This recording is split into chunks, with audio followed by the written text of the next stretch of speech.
Oh, my hair's all crazy. I should trim that a bit. Trim it a bit. Because I've been spending more time in the sun, it's bleaching itself naturally, which is what happens to my hair. People used to think I was like a frickin' California surfer dude because my hair was always had that bleached look when I was younger. Get your butt out of my face. Gosh dang, she jumps down. Yeah, drink some water. Because we're getting ready to go. She's been laying in the sun, and the sun is hot today. It's already 70 degrees out. Which is not, like the wind will make it feel cooler, but it's not what I want. So we're gonna have to probably carry an extra water bottle somehow. Huh. Yep. I think I'm gonna put my... Yeah, I know. You wanna go outside. I'm okay with that. It's super windy though. I might shut this really fast. Then we'll open that other door. Oh, it is so dusty out there too. Kabam! There we go. I don't lose it. We don't want to lose it. Oh. Why is my network all of a sudden like, F you? Ain't F me. F you, network. There you go. Oh, I am not looking forward to this.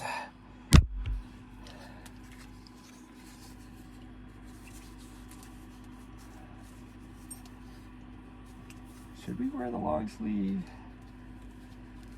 I don't want to get sunburned.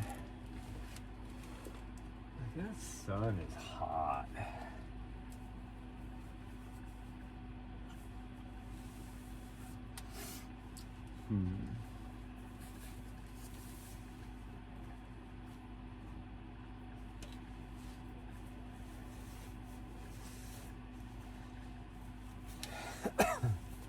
Short sleeve would be way better though. We'll put this long sleeve on.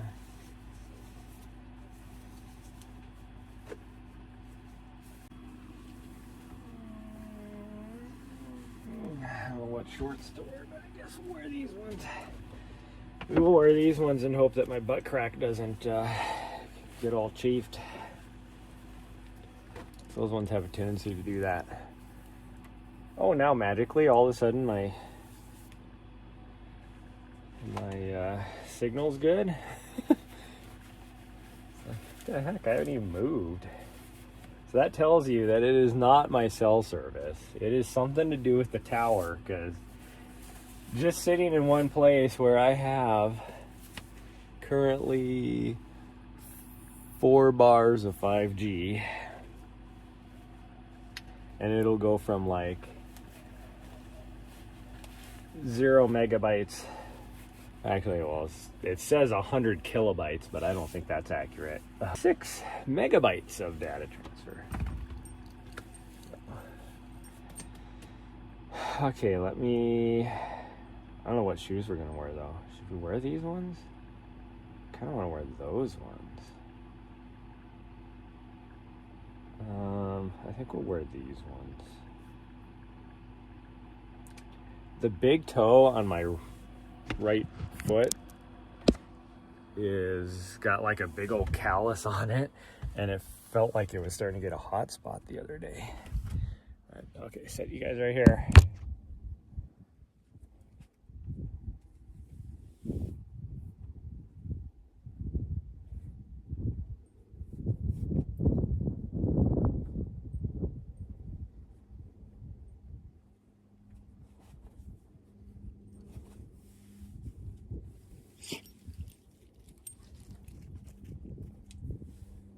What are you looking at me like that for?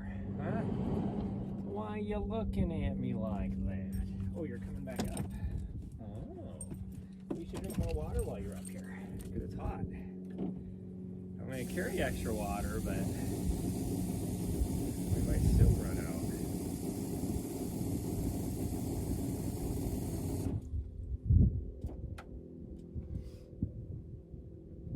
There's extra water for you.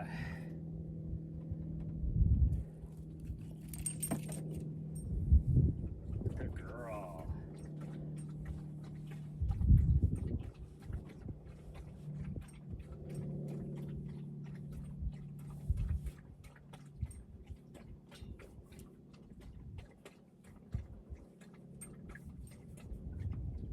Girl. Yeah. Oh, thank you for slobbering all the way down my leg. That was nice. Yeah. That was so nice of you. Dang, that's gross.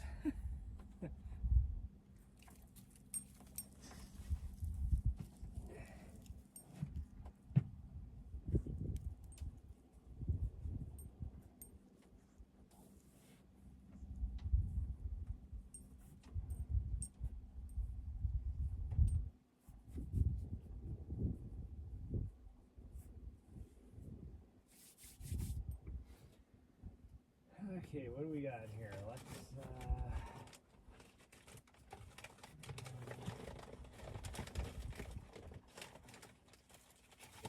what do we got?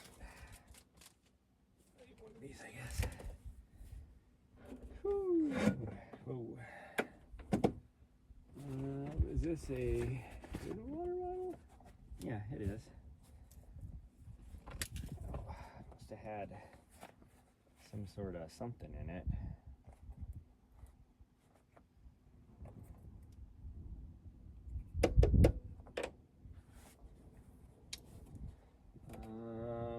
I actually might put some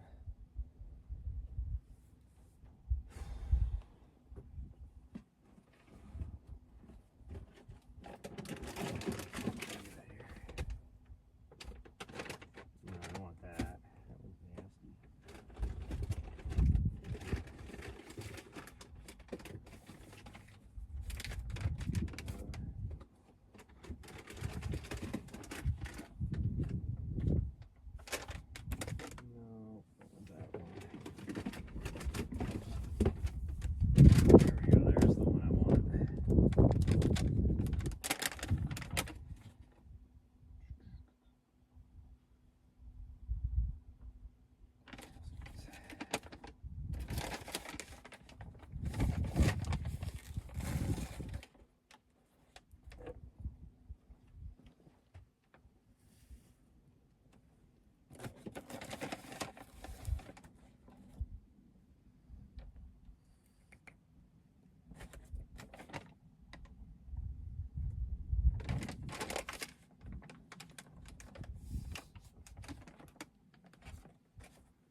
Where'd my dog go? Ooh, dang, I've used 10% of my battery just in the last, I guess we've been live for 10 minutes.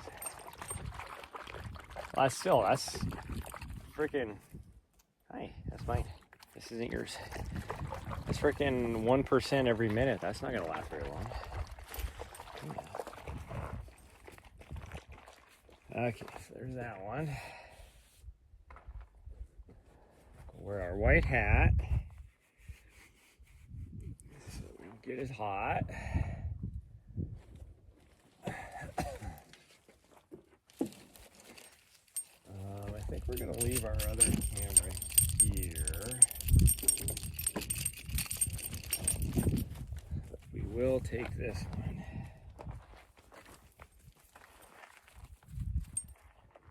You know what you need? You need to get dressed. It's like, tell me, what do I need? You need to get dressed. Yeah. I gotta put your bell on you too. Okay. Yeah, I gotta put your bell on you. Come here. And I'm gonna get you a little jerky treat before you leave. I'm gonna get you a little jerky treat. Yeah. Oh, sorry. Didn't know you were gonna. She's like, usually I put her collar on her and then she grabs the treat. She's like, no, give me that fucking treat right now. Okay, hold on. I'll get you one of these too, because you're gonna need a little extra. Yep, you're gonna need a little extra. There you go. You don't have to jump up for it. I'm giving it to you. Yeah, I'm giving it to you. I kind of need to probably make myself something. I gotta figure out where I'm gonna put. I gotta fill up my water bottle the rest of the way. It's about half full, I guess.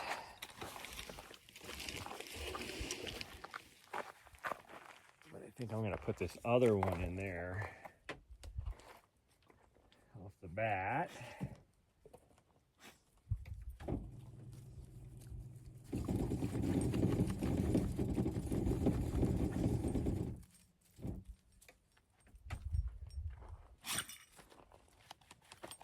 Or though, do I want to do that? Or should I put, because I don't want to take, maybe I will. Because this one's just water, this one has some scratch labs in it. So I think we'll put scratch labs in the front part of my vest.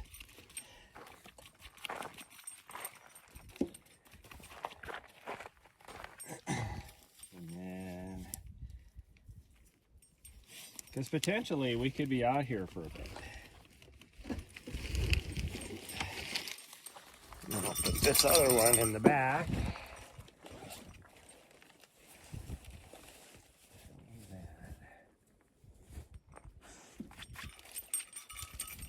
It's the most likely leak on me, but that's okay.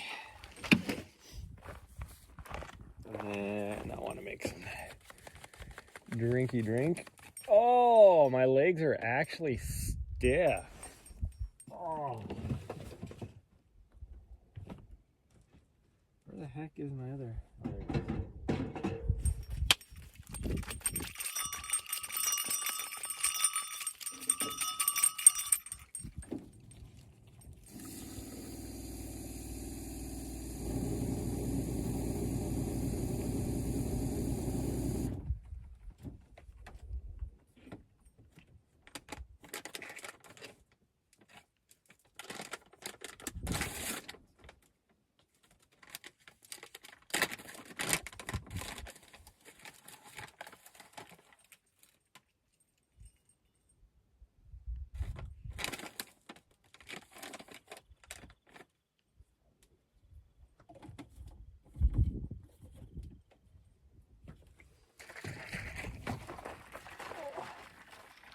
I'm already starting out the day dehydrated, so we got to do something.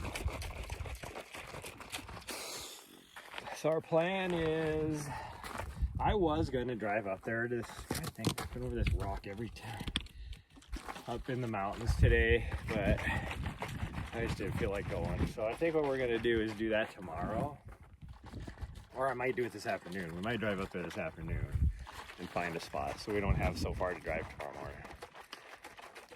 Which is what I should have done last night. But being that it was still the weekend, I didn't want to cruise up there. I was looking at like potential places along the route where me and her could like spend a day and get some trail running in over in the like southern Sierras, but nothing was exciting me, so I think we're just going to stick around here for a few days. We'll still stay somewhere midway, because could we do it in one day? Yes, it's like 13 hours, but I don't want to.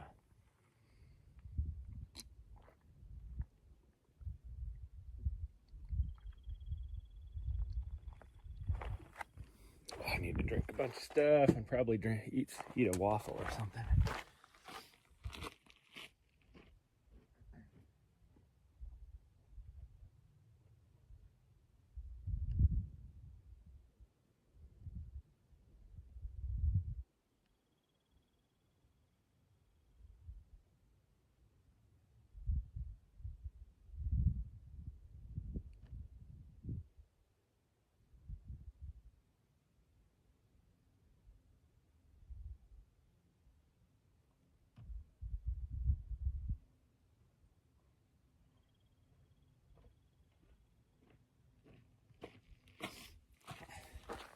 I didn't notice this until just now, but this little pocket right here has so much yucca in it.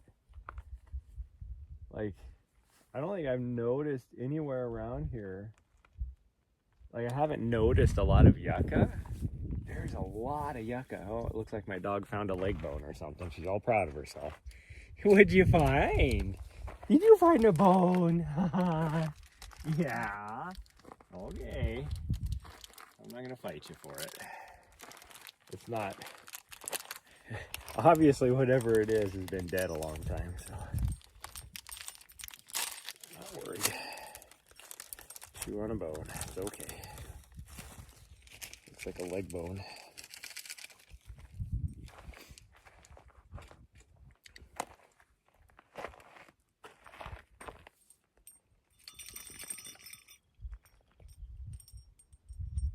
You can't have this. Go get your bone. This is a cocoa waffle. You can't have it.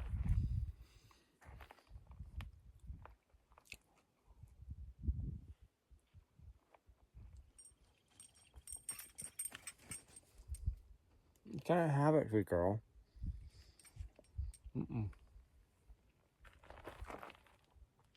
She's sitting in below me now, like, but look how good I am.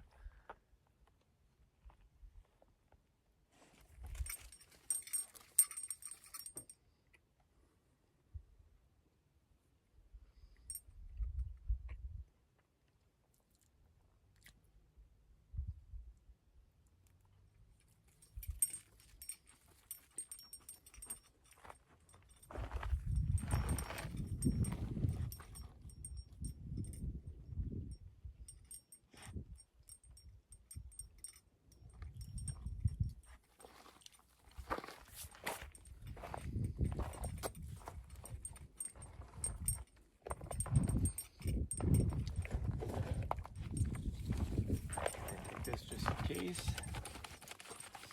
This vest is just on its last legs.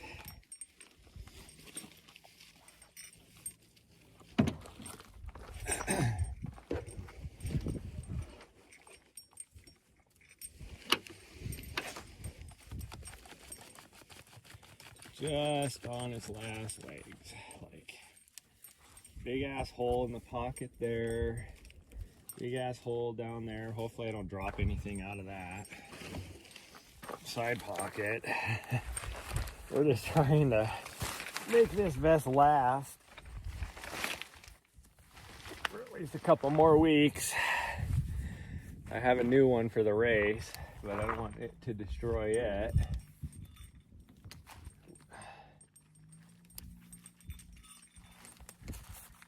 I don't know what is in here. It's like, I don't know where my keys are. I guess I did leave them in here. There's somebody driving, but I can't tell if they must be on the main road.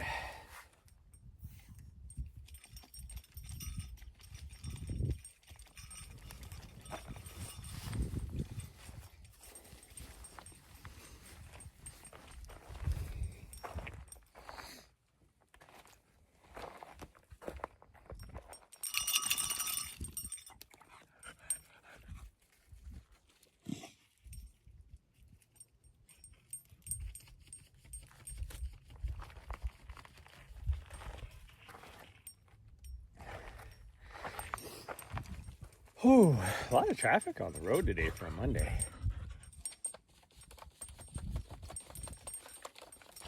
Because I'm overlooking the road that comes up, that winds its way up.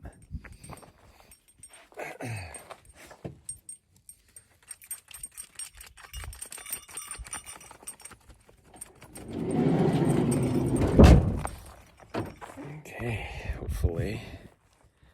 Oh, that was nice. I forgot that gimbal. Hopefully, my neck doesn't get sunburned, although I do have sunscreen with me. That sun is hot. Oh, there we go.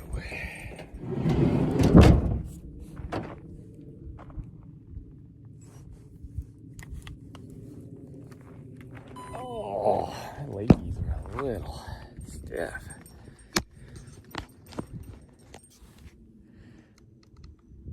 I forgot to turn my mod account on, so hopefully nobody does anything bad. Or at least maybe the auto mod will catch it. In my bad. Yeah, there's horrible, like people put stuff in the chat that is not, I don't know how to say it.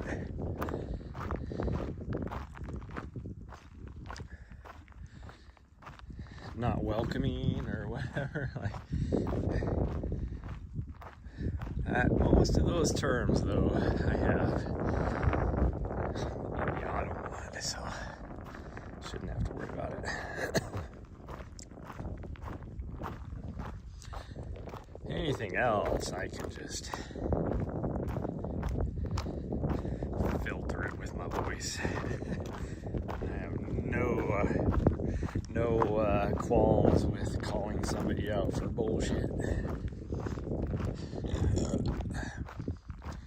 And I think, oh no, I can't well, I could on here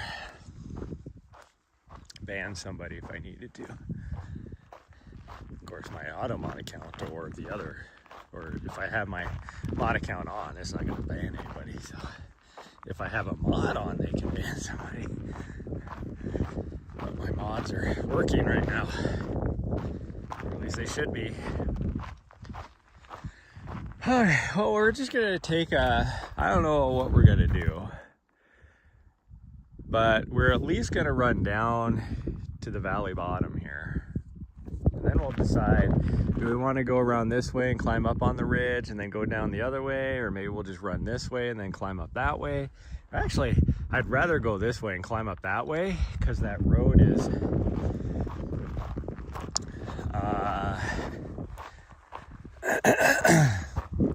how would you say it, like more representative of the race course. So I'd rather do that. We'll see. Plus, then we would be going downhill in the shitty area for signal. True shitty area for signal. Like I don't get much for cell service back there. So it'd be quicker versus trying to climb up that. But we may not even do that. We might just get down to the bottom and then just come right back up. We'll see how I feel. That's why I brought the extra water, is just in case my legs loosen up and I feel good enough to do that long loop. We can do that because it'll be about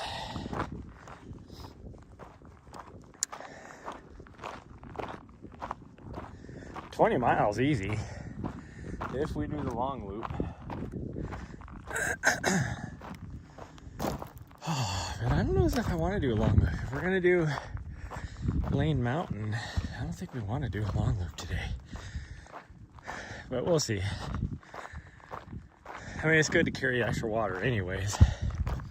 Just because if my legs really don't feel good, then you know, we'll be freaking walking all the way up and taking longer anyways. Like right now, my legs are just not feeling good after, you know, they talk about time on feet. I spent about 9 hours time on feet yesterday between working and then our run last night. See, look at all this yucca. Like, I don't remember seeing this much yucca anywhere else out here. My dog, I don't know where she's at. She left us. Oh man. There she is. She just took off way too fast. Hopefully she just kind of settles down and doesn't beast mode around too much, because otherwise she's gonna get super hot. I will say this breeze though does feel pretty nice right now.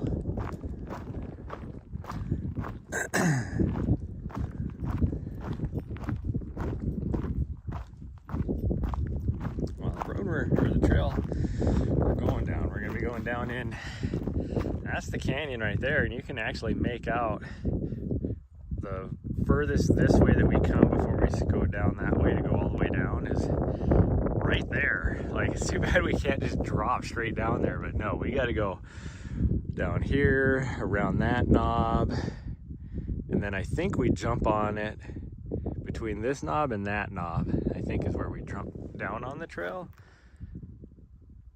And then we have to like wind around like back and forth before you get back to here even. We'll see. We'll see. Oh, I just know, look,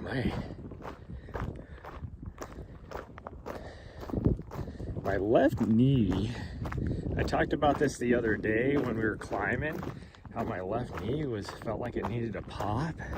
It feels like that now too. So I don't know, I wonder if my runner's knee is getting so inflamed that it's starting to pull weird on my ligaments to where I just need to tone down my training. So I would rather tone down my training and just have a complete sufferfest on the race than keep pushing my training and then injure myself and not be able to race.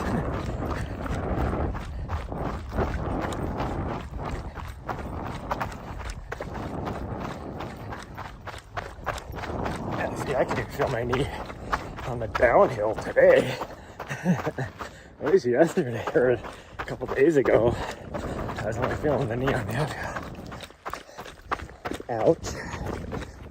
Got stabbed in my other knee by a branch. That's not good.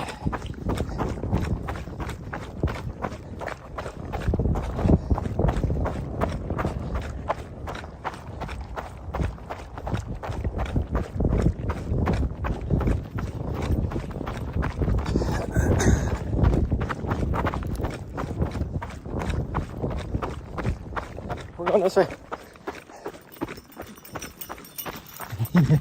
She's excited. She was just kind of, I don't know how to explain it, like moping along. We're going for a run over this way. And then I was like, no, we're going this way. And then all of a sudden she's like, yes. I don't know why she thought we were going the other way. Probably because we went this way last night, so she knows I don't necessarily like to do the same thing all the time. Which I would have rather gone the other way last night, but there's a person camped out over on that other side, which is very unusual because you don't usually get anybody over there. Because even though you're allowed, I'm like 90% sure you're allowed to be over there. But there's a sign right at the entrance that says no motorized vehicles yet. It's a road. Like, I'm so confused by it.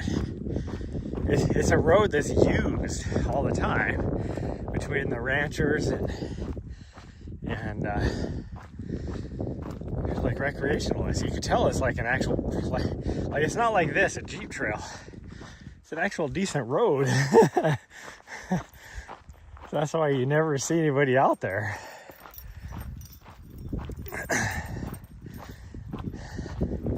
But the sign specifically is for the Black Canyon Trail. And the Black Canyon Trail, which we're on right now,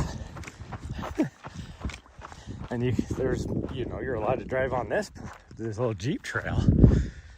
But even back further, it says, Black Canyon Trail, no motorized traffic. It's like, well, yeah, on the single track, I could see that. You need to place your signs better.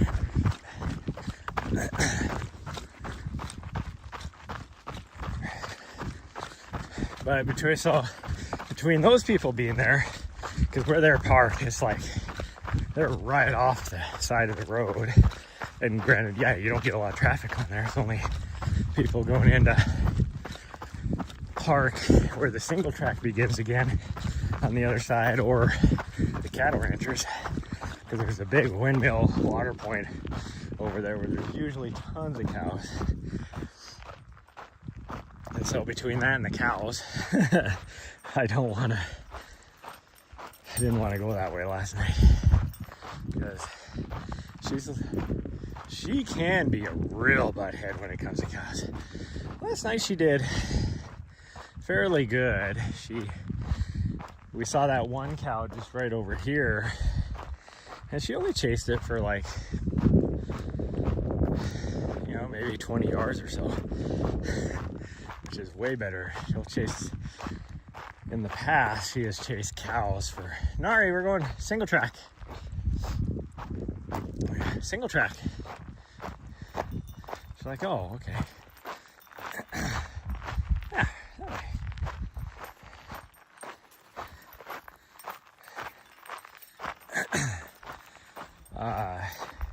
In the past, though, she's like chased cows for miles.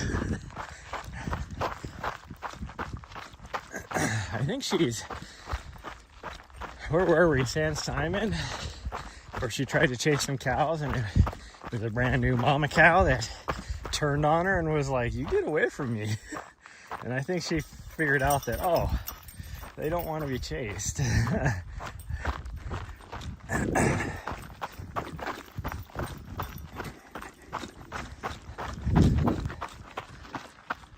Woo, it is hot out here now that there's no wind and this complete sun exposure.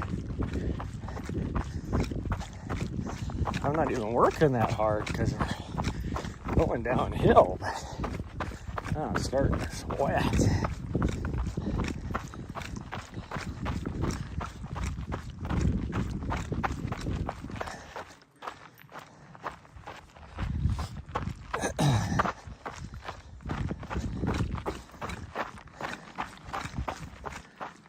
There was one area I was looking at in the South Sierras. I was like, oh, that'd be a cool place to go.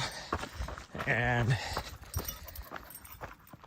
it was like the road that cut through this.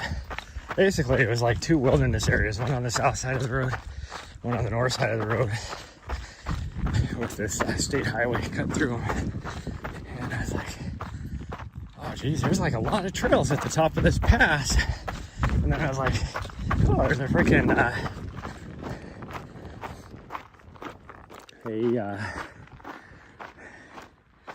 little campground at the top of the pass too. I was like, oh, I wonder, if you can, like, this first come first serve, can you reserve a spot? I was like, I'll pay, $20 or whatever to stay at a campground. And then just be able to hit the trails afterwards. And then I was like, oh, it's the PCT, that'd be cool. There's other trails right at that same place going off to these peaks, but I was like, I could run the PCT for a little bit. And then I looked at actually looked at the brought up the campground, and it was like there's like 15 spots of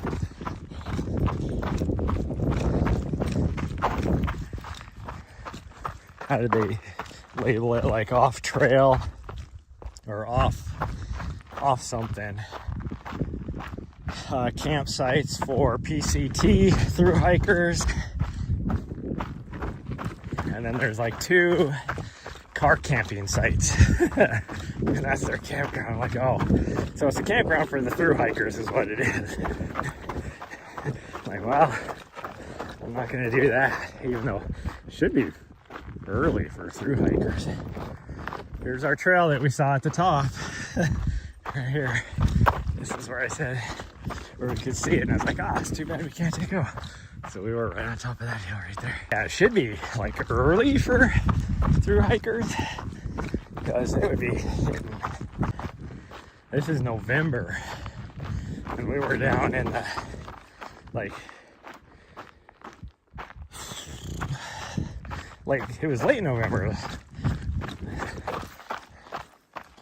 and we were down about well, it's right before Thanksgiving, because we were on our way over to Texas to spend Thanksgiving in Montana. And then it was after he left, we were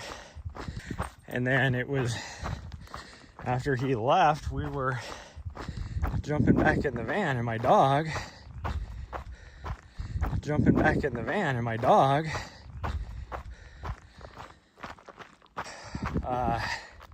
like tried to jump up in the back of the van, and like just ran into the thing, like didn't make it all the way up. And I was like, well, that's weird. And we were so far back in there, like the road to get back where we were at is like atrocious. And it was like, well, we need to just get out of here so I can rush her to an emergency vet if I need to. So it took us like, middle of the night, we're trying to get out of this area on this crappy road. I saw them sitting there, the Border Patrol people, and of course here we go by, and there's nothing down on that highway. There is a border crossing, but it closes at like 7 o'clock at night. Well, by the time we got there, it's to get to where we were at. But they pulled behind us, and then of course here I am, just this white Ford Transit, no windows or anything. So of course they pull us over, and the guy's like, what are you doing? Where are you coming from? And I explained, oh, we're just running along the CDT trail runner, and I think not too many people that do that. We're a thru hiker, so they're probably more used to thru hikers, but they're not going to be driving a van. And told them that we were going to be spending a week down, just working our way along the trail, but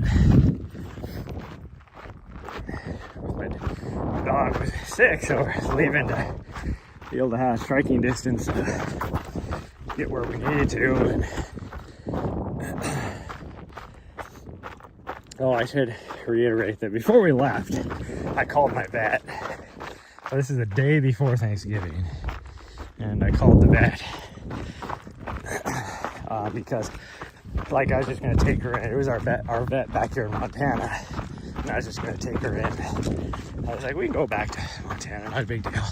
At least it's her vet, because she wasn't as bad as I thought she was. Or, she hadn't gotten like she was, I could tell she was sick, but it wasn't like nothing worrisome to me. And then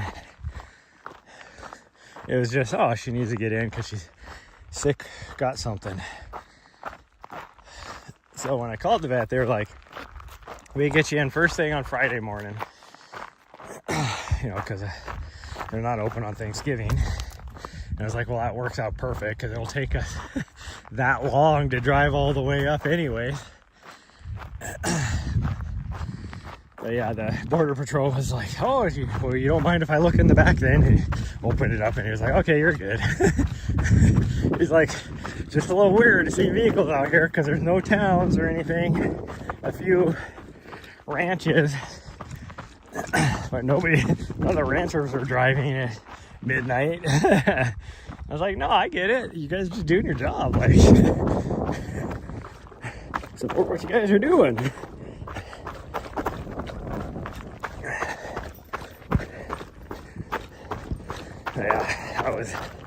that was the beginning. By the time we got in, even the vet, when we got in Friday morning, because she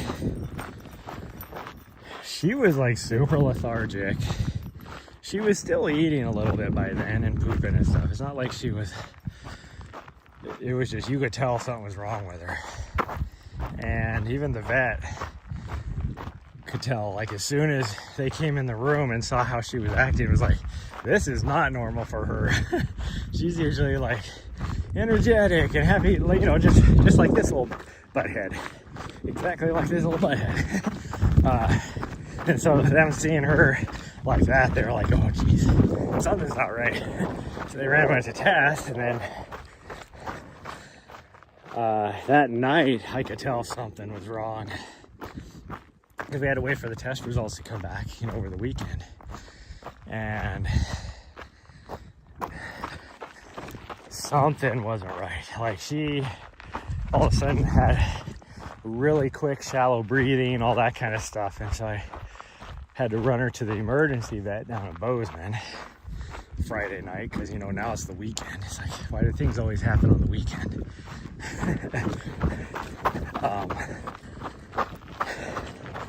And they also did a bunch of tests, but they did some extra tests. They're like, if you're down in New Mexico, then there's this like fungal thing that just goes around down there. So we're gonna test for that too.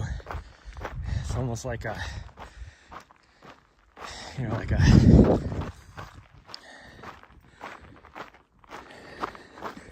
how to explain it, like a virus, but it's a fungus thing. So they tested for that, but again, they had to, like, you had to wait for the results. And those results take a long time to come back from the lab. But they ended up, I had to leave her overnight, and they ended up having to, in the middle of the night, put her in an oxygen chamber because her O2 sats were dropping so low. And, you know, they took x-rays and all that, and they're like, oh geez, she has like a huge heart. You know, so we think she has, like, she might have some sort of maybe virus affecting her, you know, inflaming her sac around her heart and all that kind of stuff. That would explain the breathing and all that. It's put pressure on her lungs and, you know, all this stuff. And I'm like, well, she has a big heart because she runs, you know, 20 to 30 miles with me every day. She's a running dog. And they wouldn't listen to me, but then, oh, and the fact that she did have a little heart murmur, but she's had that her whole life. And I, you know, told them that, and they're like, oh, we're still gonna, whatever. And so they were able to, they kept her over the weekend, and then they were able to get her in to see a cardiac specialist. So then I had to pay for that, which was super expensive, only for the cardiac specialist to be like, no, there's nothing wrong with her heart. She's just a running dog. Yeah, thanks for doing that. And by then she was doing pretty good. So I was able to take her home. So this would have been on a Tuesday now. I was able to take her home. And we had a appointment with our other vet because the test results were coming back. So then I went to that appointment with our normal vet and explained the whole weekend thing and all that. All the vets came back negative, and they couldn't find anything wrong with her. And then, so they just monitored her. And then we had another follow-up on Friday. Got her into that, and same thing. She, or no, it was Thursday. We had a follow-up on Friday. Thursday night, again, all of a sudden she started having the whole shallow breathing thing, like she took a turn. And So I had to, again, rush her to the emergency vet because I was like, 11 o'clock at night or whatever. And as soon as we got there, they just grabbed her and put her straight into the oxygen chamber. And then throughout the night is when she passed away. There was just nothing they could do. They never did officially figure out what happened, like what she had. But it was shortly after that, like 3 or 4 months after that, all across the nation, is when they had this mysterious illness killing dogs, and they think that's probably what it was. Like I was talking, because this little butthead has the same bed. So, a year ago when I first brought her in there, my vet was like, we were talking about my last V-slide. She was like, the vet itself was like, I kind of have suspicions, because now that we've seen more of these cases of this virus that was killing all these dogs the last year, that's probably what she had. Which there wasn't a lot of cases in Montana, but the fact that we were, we live in the van life, we were traveling all over. She could have got exposed to it. So that was what happened to my last dog. I don't even know how we got on that discussion, but talking about PCT. See, that's the way my brain works. I was just talking about how this morning for our drive over to California, because I need to be there Thursday night, like going over Wednesday and then Thursday morning doing like a run on the PCT. Made me think of that. Because then talking about how probably not a lot of PCT through hikers this time of year at that portion yet, because just shortly after that there should. You're getting into the high Sierras with all the snow. And then that made me think of the CDT hiker that was planning on ski mowing the CDT that winter before my dog passed away. So, it all ties together. That's the way my brain works. It's kind of crazy how yesterday, this whole way down, we struggled. The stream struggled because it kept losing the network. Yet today, somehow, it's been pretty good. A few dead spots in there, but not bad. Like, this is where we turned around because it was getting so bad, and I didn't want to do much further anyways. I didn't want to wreck my legs for today, which I think I did anyways. But whatever.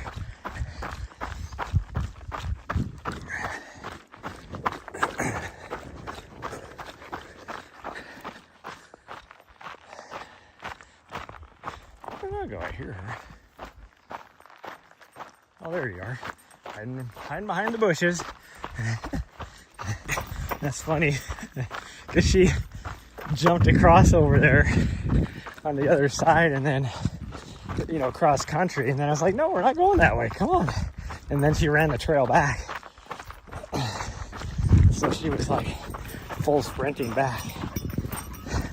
Those are clearly her footprints, I see. Oh, we'll just step on.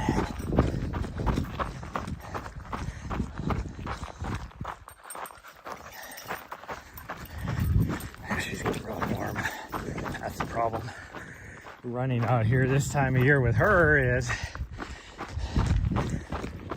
it's getting really warm.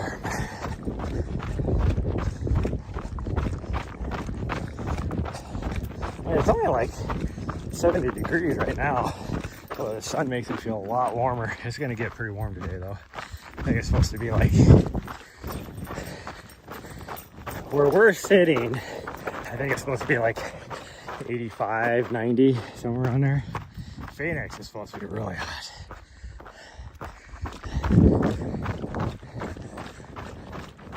But this little section is probably warmer than that. Cause little section kind of acts like an oven, kind of like the canyons on the Western States Trail. just like a freaking oven in there. It just radiates the heat back and forth. That's kind of how this feels too.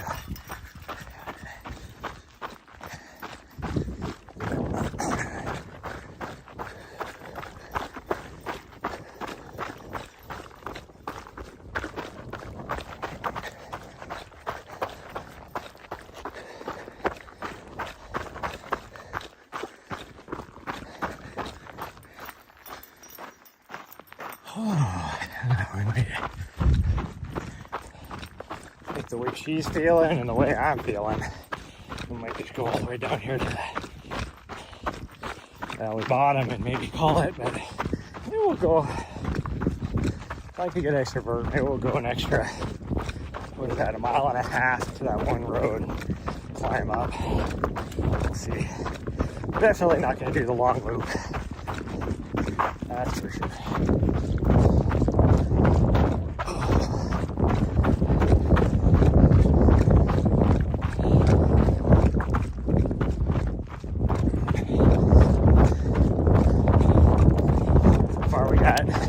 Hole 46 feet of vert.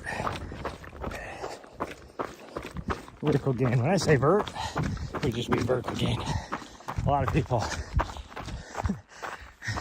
road runners especially, will use the term vert and they're talking total vert, like up and down. If you're a trail runner and you're talking about vert, you're just talking about up, because that's the most important, because it's just understood that you're probably going down that as well. Not always, most of the time.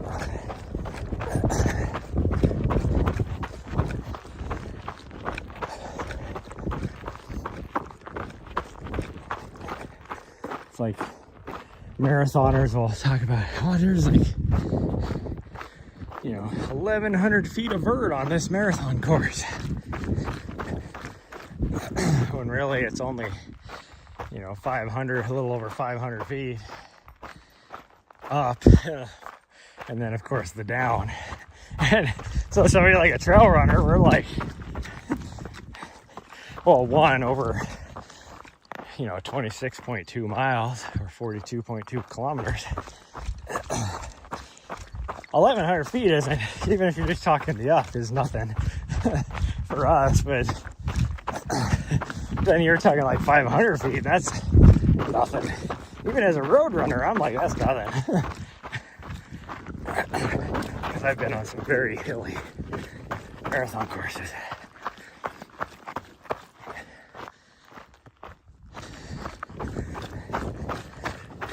And I use the term 1,100 because I'm pretty sure that's what New York City Marathon has stats on, but that's both the up and the down, I'm pretty sure.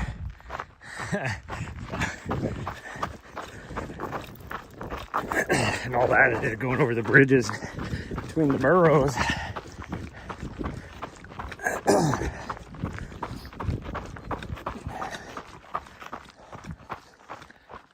Whew, where's my dog? Oh, there she is.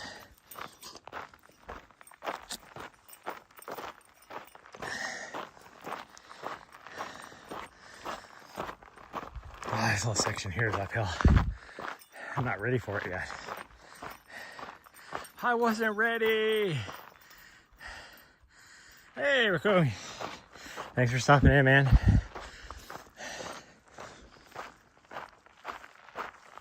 I'm just out here still grinding. Although, we're only gonna go maybe, like, I left the option out there for me to do like 20 miles today, doing this big loop, but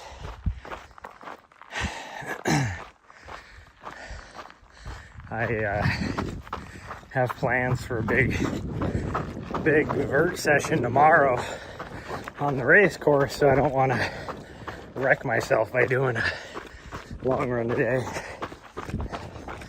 So we'll probably get maybe, I don't know, 14, 15 miles is all. I watched a video, I think it was on TikTok, some girl running, like a runner girl. She was like talking about how you got your half in a month, so exactly, yeah, yep. I was just talking about that myself, because the other day I was feeling a little bit of left pain in my knee, which is unusual. I always have like runner's knee problems, just lingering there. But that feeling was a little bit different, and I felt it on the uphills.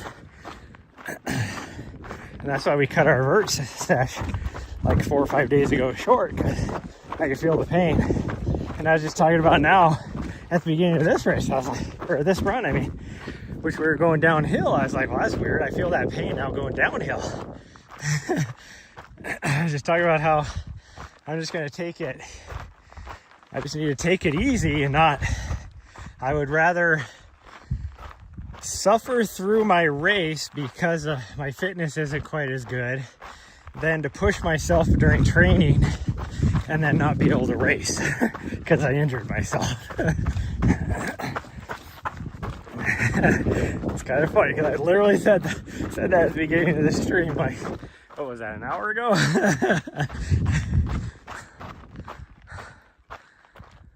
Oh.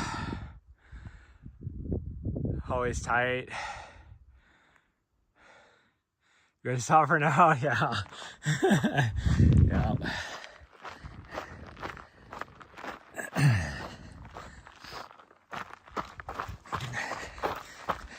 Anyways, the lady, the girl, she was talking about the different, endurance people and how,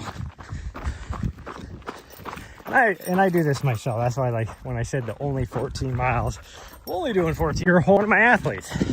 Went for a long run this last week. You're one of my athletes.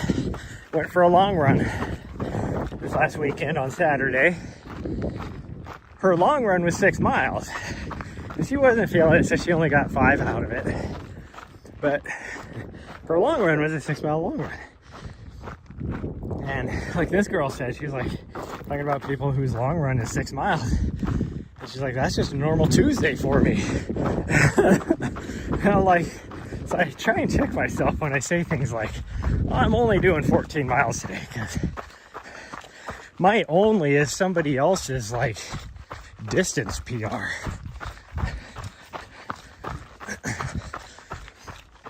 It's like, I do not like, this is something that was a long time ago.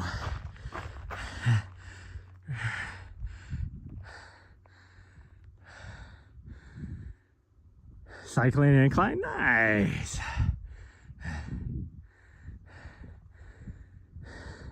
You're right across the hill, so yeah, exactly.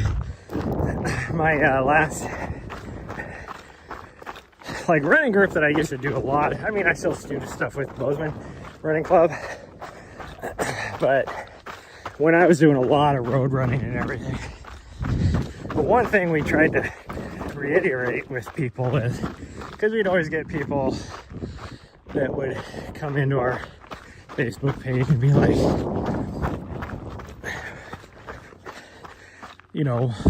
making sure that they'd come in and be like, really fast for somebody else. And so we would always try and just put especially with the new people, it's like, no, you don't run slow. There's no such thing as slow. And it's like, and then they'd say, well, like what pace they run. Like, they'd be like, oh, their slow is like a 13, 14 minute mile pace. And it's like, that's like our, as a group goes, that's a medium pace. We have people that do like, 17, 18 minute miles, and that's running. Yeah, someone might be able to walk that, but for them, that's running, because they're just whatever their ability is at the time.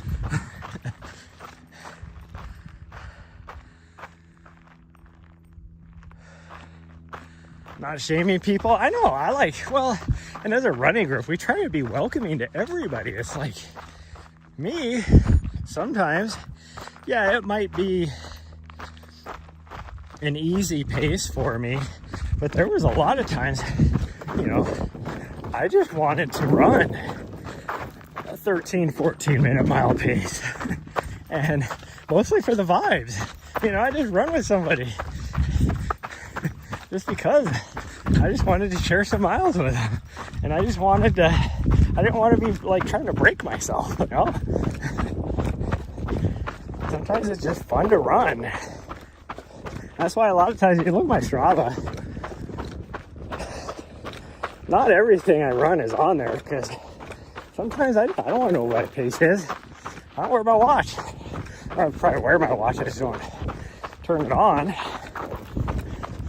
Because I just want to, just be out there, have the running vibes.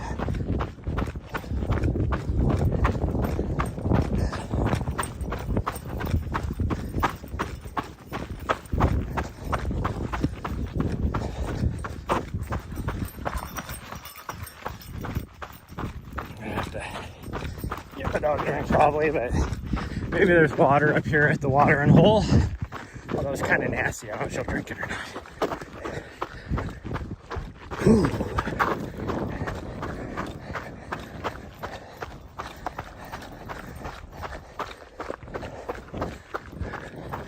She doesn't get a drink. I got enough water for her, so I can give her to get in the water to cool off.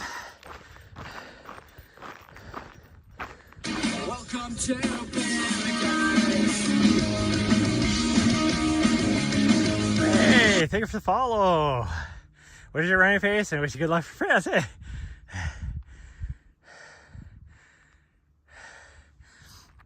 Well, it depends on like what I'm doing.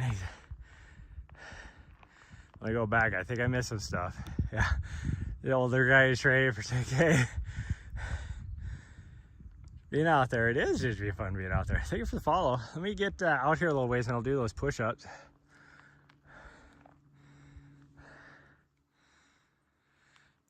And I got a notification. I don't know what it was, but thank you so much.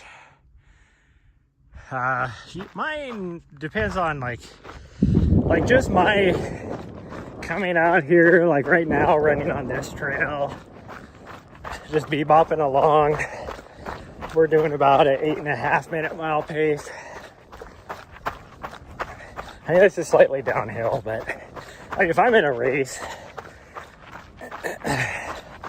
and like something like this, I would be cruising probably 6 minute miles during a race, and then my uphills, as long as it's not anything more than like a 16% grade, I'll cruise up between 9.5, 10.5 minute mile pace usually.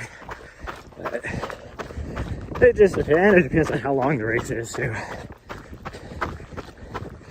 If I'm doing like a 100 miler, I take it easy. But for like a sub ultra, yeah, I'll push myself. Whew. Be right back. I wish did I not have that on? Is that why? Hold on. No, I had that on. I don't know why for some reason, half my alert, like I heard the music, but half my alerts don't show up.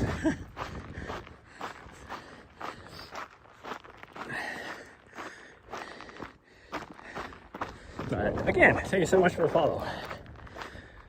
I'm trying to find a flat spot here. This is still kind of a rolly downhill. Oh, right here. This is flat. Right here. Not constant push-ups right here.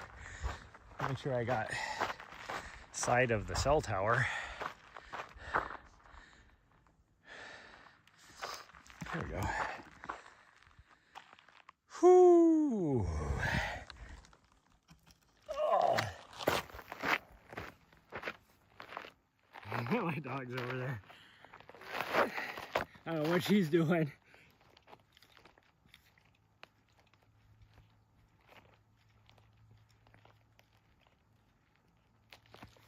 Whoop, poles are falling out.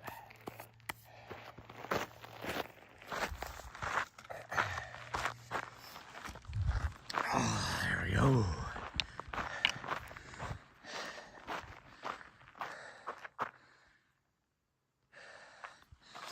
Okay, let's get going. Catch up to my doggo. She'll definitely need a water break up here in about a mile, I think.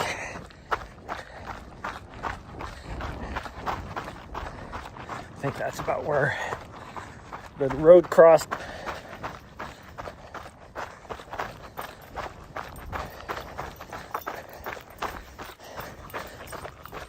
Oh, France. Not gonna lie. I loved running in France, and I ran both. I spent a week. That wasn't quite a week, I guess. Like 4 days over in Andorra, but most of my miles was actually on the French side of the border. Like I might have been staying, I was in, was it Casa de, or no, Pas de la Casa. I stayed there, and then I was constantly running. I was doing like, 20, 30 mile days, 50K days, and crossing a lot of the trails in the French side. And then, of course, 3 weeks in Chamonix training for UTMB a couple years ago.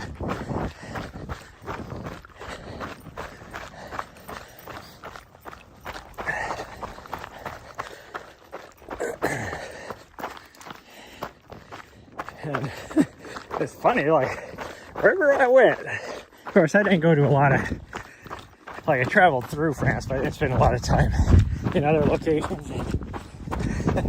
Like, here in the US, we always, I think the French people get a bad rap because they're always like, oh, they're so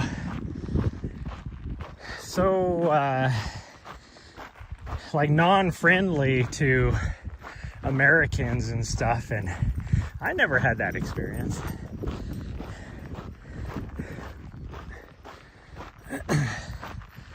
But also, I'm not like the typical American. I try and, immerse myself in the culture and everything. I'm not trying to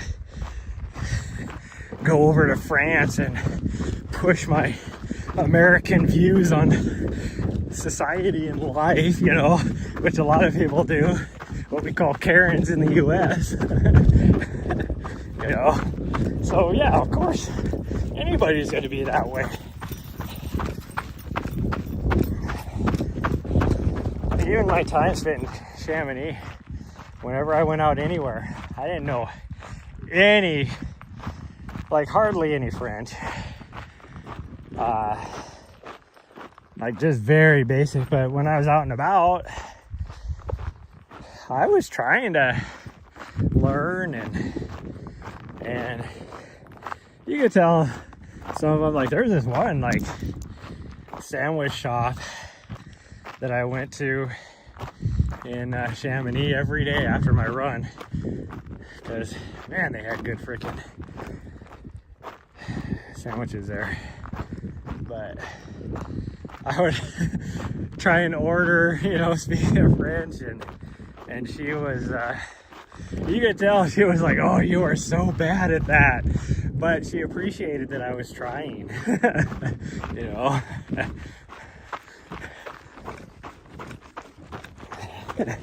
Got made fun of by one girl that works at the little mart that I went to, little grocery store, because one day, I don't even know like how it happened, but because I always carried my passport with me, so I had some sort of ID and a credit card, and I kept it in a Ziploc bag, because whenever I was in actual Chamonix, because I didn't stay in Chamonix, I was outside, but I was always in Chamonix every day doing something. And so at the end of a run or whatever, because the train, in order for me to get back to where I was staying, usually always I had to go through Chamonix, or at least it was not too far away. I didn't have any food, So I was always going in there after my runs, no matter if I ended my run there or what. But well, I guess that's not. There was a couple runs I ended in. Oh, what's the one? Just is there like a Saint Gervais or Gervais something? I don't know. I don't even remember now. It's been a couple years. I would sometimes stop there and get lunch too. But anyways, I had to get I always kept it in the back pocket of my running vest. And so I pulled my running vest off, grabbed my Ziploc baggie.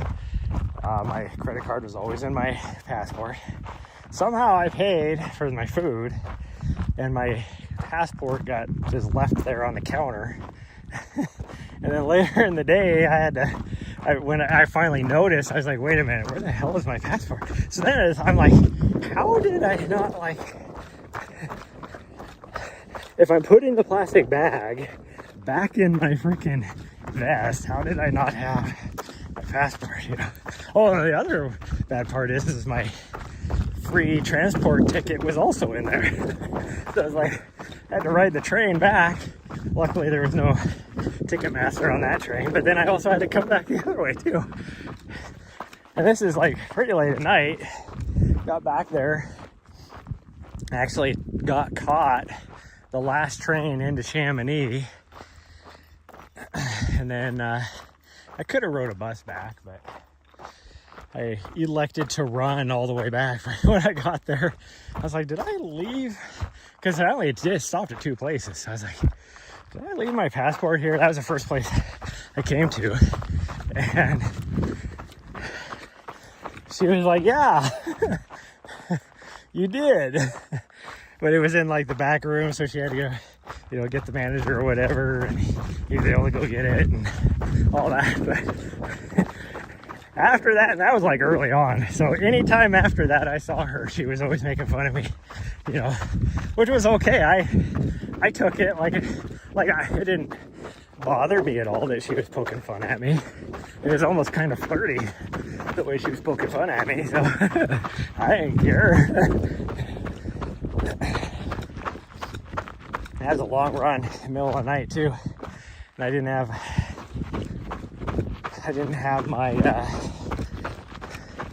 headlamp in my vest for some reason, so I had to use my cell phone as a light to run the trails back. But it was only like, you know, 5K. Well, it was more than that. Probably closer to like 7K.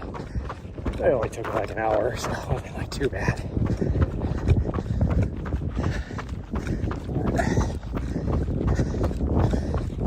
I would love to go back.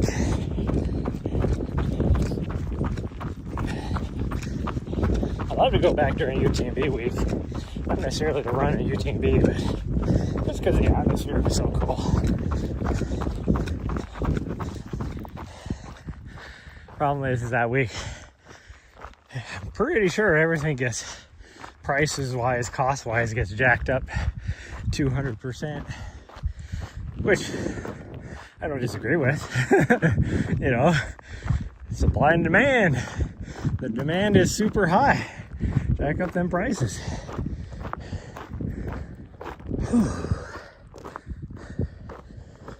But I did love that. I'd love to go. Like, it's too bad. I think I have, I do have a race this year during that week.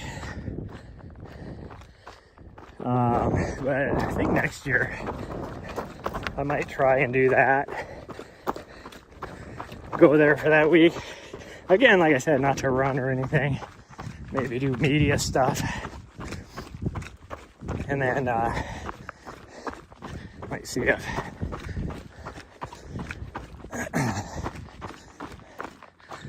I can coordinate it with a couple different outlets I have. There goes a bunny rabbit. I think this is what she was chasing, but she lost it. So it is way down in the bunny rabbit's still running way across there. She's up here. A couple little outlets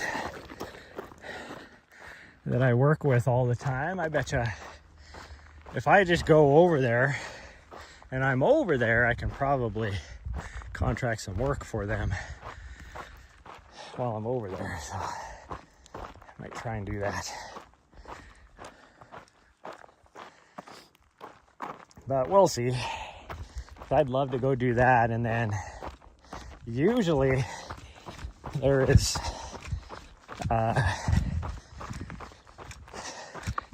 like either the week before, well, it's usually the week before. A lot of the big brands, big sponsors have trail summits with all their athletes. And so they're usually looking for videographers as well. I could probably pay for my way to get over there. But then afterwards, I'd like to stay there and go run in the South Poland and some of those. There's a race in Slovenia that's like the week after or within like 2 weeks of UTMB. That would be fun to do as well. And I'm not gonna lie, we'll see how my next race, 250 miler, goes. And then this fall with my 200 miler. But if they go pretty good, Tour de Jante I would love to do.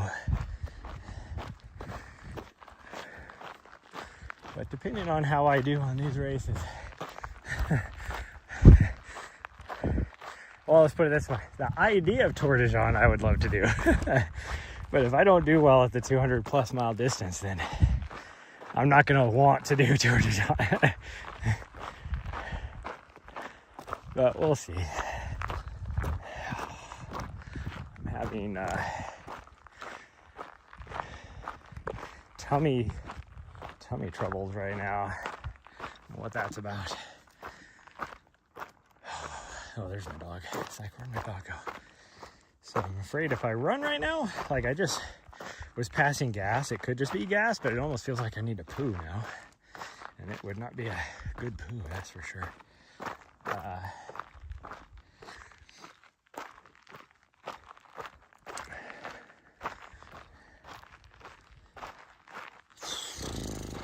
feel like if I run, I might poo myself. Like I said, it could be gas just working its way through my stomach, but we'll see. We'll give her a minute or two.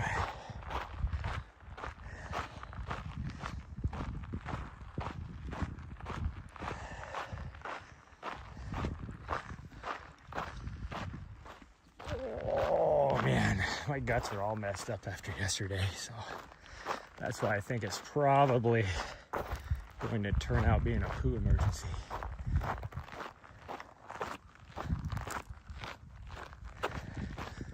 Almost to the road, almost to that little pool. My guess is a day like today, there's probably some vehicle just sitting here.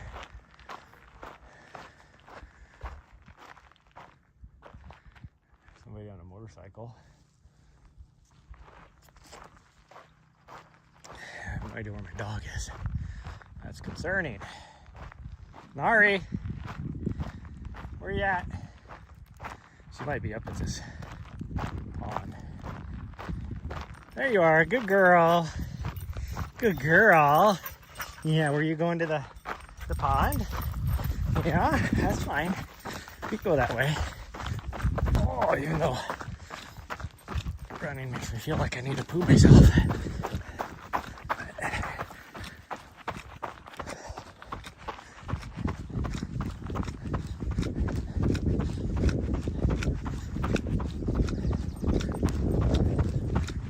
Warm as it is, though, you never know if there's actual water in there. Oh, she's getting water out of the trough. Look at her go. I didn't know there was water in the trough.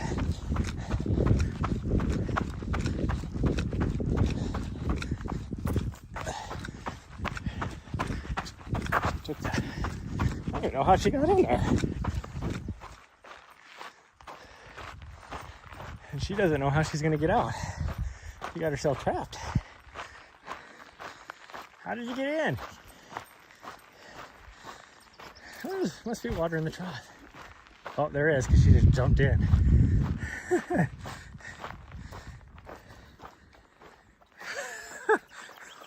She fully jumped in, you weirdo. Okay, hold on, everybody. Well, now you gotta figure out a way out. Yeah. This is the pond over here, so. And I could hear flies and whatever else over there. Well, come over here to the gate. You can get out that way.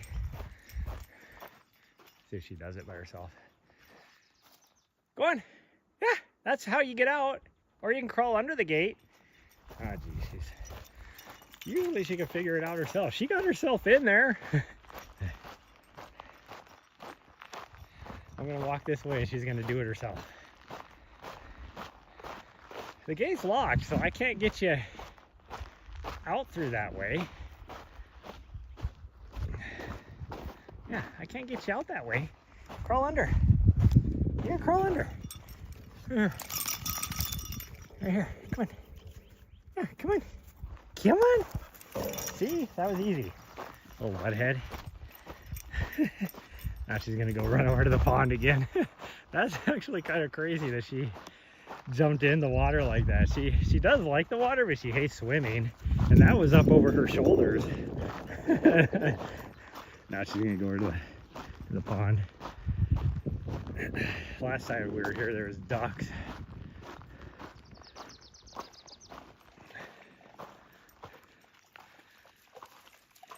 Oh, that's a different sign. That used to say it is unlawful to camp near or whatever.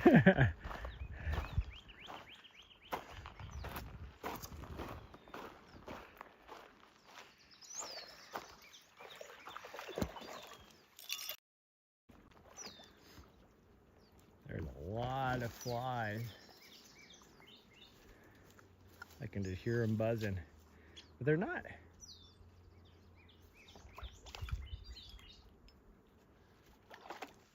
They're not down at the water though, they're up in the trees. You can even see them flying around up there. Tons of them. Oh, I think there was a frog. Yeah? Well, we'll come back this way so you can get yourself cooled off again, okay? She'll be good now for a long time. I gotta plug my phone in, say hello to my face. Okay, well, that worked out for her, so now we're gonna try and go down the single track a little bit more. And then we'll climb up on this ridge right here. And then we'll come back, and we're gonna come back along the road up here to this point. Yeah, right here. This area is within a 1/4 mile from water, camping prohibited. Arizona Game and Fish. And since that's an Arizona Game and Fish rule, that kind of worries me where I was at San Simon, because I was right next to a well, most of your spots out there are right next to within a 1/4 mile of a water hole, because they put in these man-made little water reservoirs everywhere.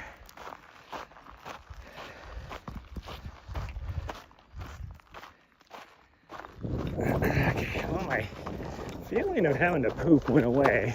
I did fart again, so I think that was all it was. But we're gonna come back on that road right there.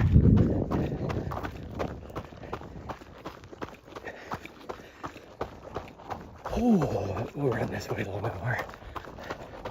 I think it's like 1.5 miles from here to the road we usually camp on.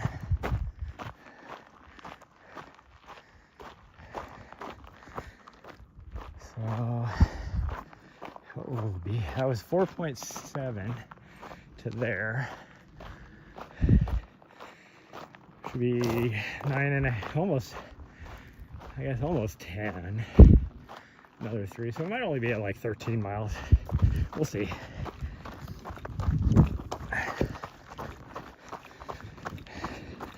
I just guesstimated and said it would be about 14. Just because I've ran out here so much, but The only ones I know the exact mileage are these routes that we've done before. I've never done this route before. Yeah, I've done, like, this whole thing is bits and pieces of, like, I've ran on all this stuff, but it's like piecing together bits and pieces of routes I've done. Definitely know it's hot out here because my screen is starting to darken, so it's hard for me to read chat. So if I do miss something, I apologize, which means my phone is starting to overheat, so hopefully I don't have any problems with that.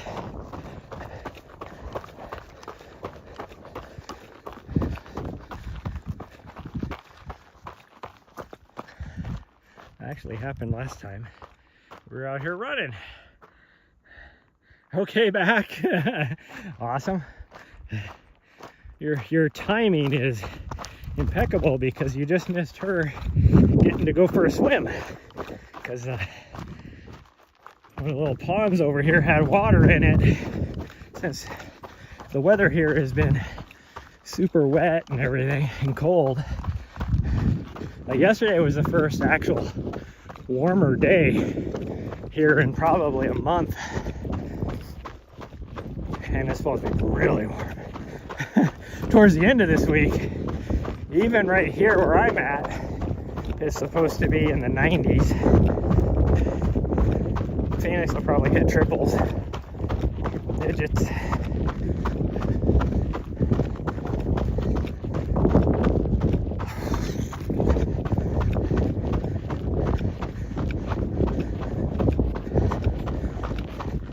What would that be for my European friends? Like, let's see, 100 degrees would be roughly 35, 36 degrees Celsius, somewhere around there. Well, my dog can find her way back to me. She took off to the right. Knowing her though, she probably circled around and she's ahead of me now. She should be able to see me if she comes back from the other direction.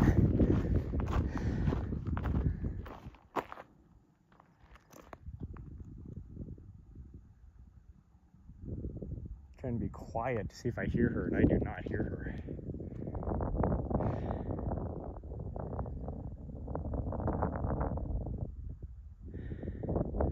All right, come on.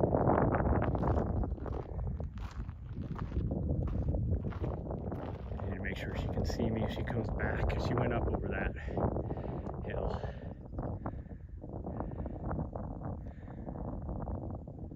She's been reinvigorated now that she had a nice drink and was able to go swimming. I had to pull her away, and I had to tell her that we'll be back coming through here. See, she did circle around. You little turd. You little turd. Why? I do not understand. This is actually a bad thing. You're still wet. You haven't dried off yet. As hot as it is, though, she's going to dry off pretty quick. It's a good thing and a bad thing, but her trail awareness, when she goes completely off trail like that, and then circles around and finds the trail again, is good because she's able to find the trail, but bad because she gets ahead of me and I have no idea where she's at. Because she probably came, because the trail goes off over here, so she probably dropped all the way down and then came back this way.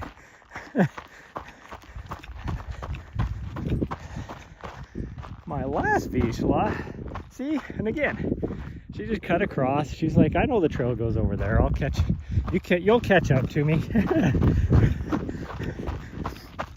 My last Vizsla was very good about where she left the trail. She would come straight back and just retrace and then get right back on the trail again. And that was really good if she decided to go, you know, chase a deer or whatever. I could just stand right there on the trail and I know she would come back to me. Well, I started doing that with this little butthead when she was young. But this whole thing where she'll do this big old like half circle going off the trail and then half circle back onto the trail. Well, then she loses me. And it's 3 times now she's done that. And she lost me. And then she freaks out and just beast modes it back to the van. Luckily, she's gone back to the van because I've been on the other side of her. So she had come back to the trail and couldn't find me. And like if she was ahead of me and she decided to run back to the van, she would have ran into me.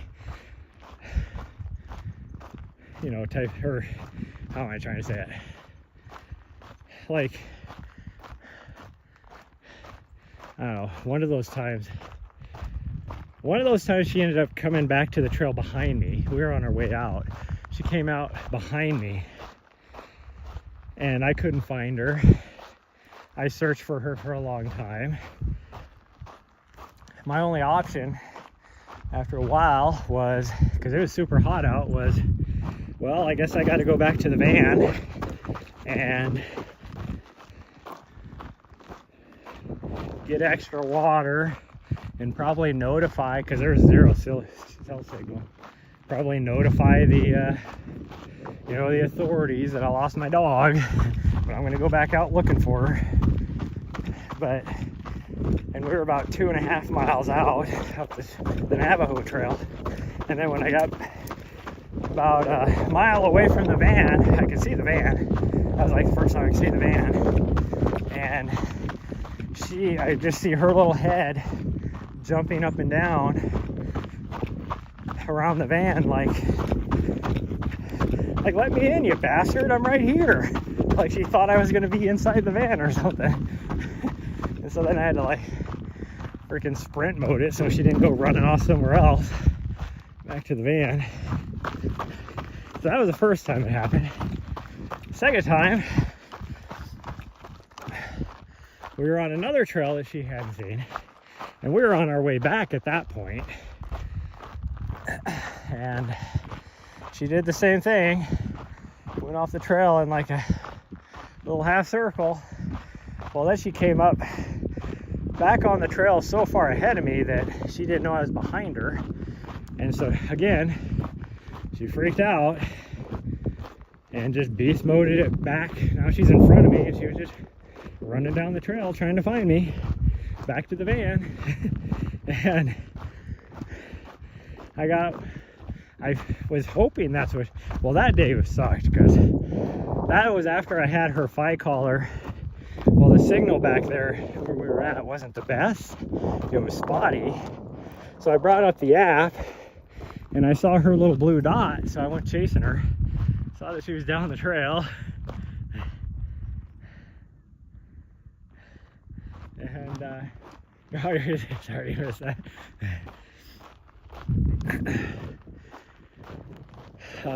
So I was chasing her down the trail and there was a very like important trail intersection, and I was like, I hope she can, like, if she goes to the left, that's the opposite direction of the van, and it goes down you know, 2,000 feet down on the wrong side of the ridge opposite of the van.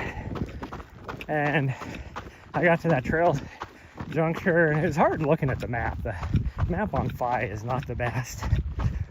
I'm looking at the map and it looked like her blue dot went that direction. So I was like, gosh dang it. Well, hopefully when she gets down to the other side, there's people camping there and she'll just go to them. So I like freaking just flying down this trail, dropping 2,000 feet to get into this other valley and get down there, and there's nobody camped there, no sign of her. So then I go down, I'm just running down the forest road, hoping that to run into somebody and her, because that's where it looked like her blue dot was going. And I got about a mile down that road, so now I'm about, 3 miles. I just did a freaking you know, 5K chasing her at threshold pace, only to look a little bit closer at the FI map and realize I was chasing my dot, not hers. And her last dot had updated because, like I said, the signal was spotty, and her last dot had updated up where I lost her. I'm like, oh gosh dang it. Well, so I'm like, well, hopefully she's not ahead of me. We'll head back. By then, because I'd been running threshold, I was like, well, I ran back up to the top of the ridge and just freaking thresholded it to the top of the ridge, and I got up there and I was like, well, I am completely out of nutrition and water. My only option now is to, and she hadn't updated yet, so my only option was to go back to the van and refuel and everything and hope for the best. Oh, so I'm trying to get back to my van as fast as I could, and I still, from the top of the ridge, there was still like 4 miles back to the van. And was just hoping, like, if she went down the other road, like if she continued down that road, eventually she would pop out, either run into somebody camping, or she would pop out where there was better cell service, because that's what the FI collar runs off of. It's the stupidest thing. I'm locked into a contract, right? If I would have known the way it works, I wouldn't have got it. So it runs off a satellite. The satellite knows where she's at off of her collar, but it can't, or how do you say this? The collar knows where it's at based off of the satellite, but it can't tell you where she's at unless you have cell service. It's like the stupidest thing. It's like, why are you even using the satellite then? Because you could just triangulate yourself with cell towers. Like, what's the deal of it? It doesn't make any sense.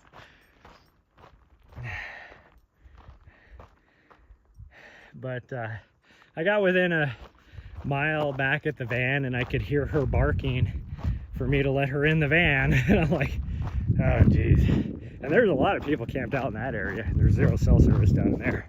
A lot of people camped out because there's like a campground nearby, all that kind of stuff. So they're hearing this dog barking, and probably wondering, saying that there's this horrible dog parrot out there. And I guarantee she had been down there at least an hour, based upon how fast she beast modes it when she loses me, and then me doing the wrong turn, going down the, 5K down the ridge, 5K back up the ridge, and then another, 4 miles back to the van.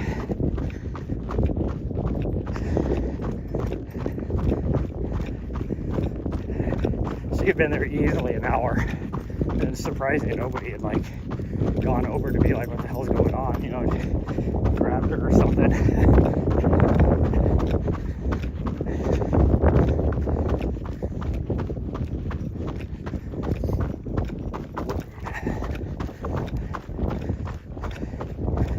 That was time number 2.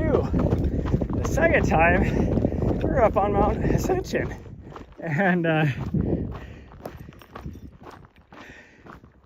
that time I saw her go off trail. I yelled at her as I was going by to let her know, because I could see her as I went by, to let her know, I'm going by you. I want you to know where I'm at. But she was so focused on a squirrel. And then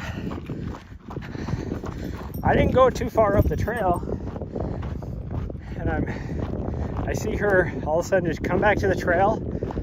And when she left the trail, I was behind her, so she came back to the trail, oddly enough, like right where she left it, and didn't see me there, and just beast moded back down the trail. And when she gets so focused, when she can't find me, to try and find me, I'm like yelling at her. I'm only 100 feet up the trail from her, and I'm yelling at her, trying to get her attention. And nope, she's like 4-minute mile pace back on the trail trying to find me. And so I'm like chasing her down the trail. And there was a little bit of a switchback, so I tried to, well, not a little bit, it was like a big, it was actual, it wasn't a switchback, but I mean the trail, there was a trail that crossed to get back down to the other, where the trail started coming back down again. And I sprint moded it there to try and get ahead of her. And I got down there and she wasn't, I didn't see her anywhere on there, so I'm like, God dang, she's really moving fast because she beat me to this point.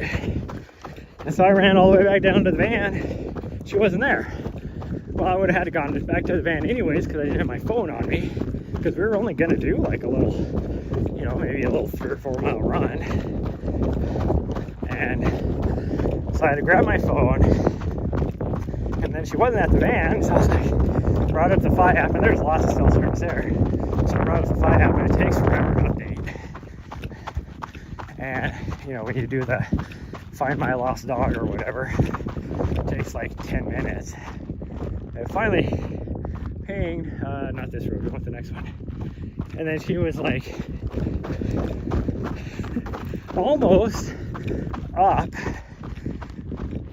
where she lost me, is where it pinged, and it was like a current ping. So I headed back up the trail, which was not too far. It was only like 1.5 miles or so. Headed back up the trail, and she was hanging out with some lady. I'm like, thank you so much for my dog. She couldn't find me even though I was yelling at her, and she's like, yeah, I heard you yelling. Trying to get her attention. I'm like, yeah. She just like took off down the trail, and the lady said that she could see me because she was up higher on the main trail, and she could see me all of a sudden at the junction, like take down, chasing after her. And she got down to that main junction, and all of a sudden my little butthead was running back up the trail. It was like, oh, the one time she didn't just run all the way down to the van. She decided to turn around and come back. So if I hadn't taken that cut across, she would have ran back into me.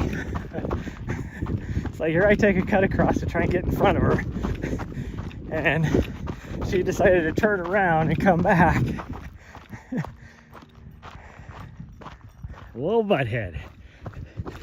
But since then, we've had our moments. Like, what was it, last week when I was up on the Ridge Trail, you guys got to witness what she does.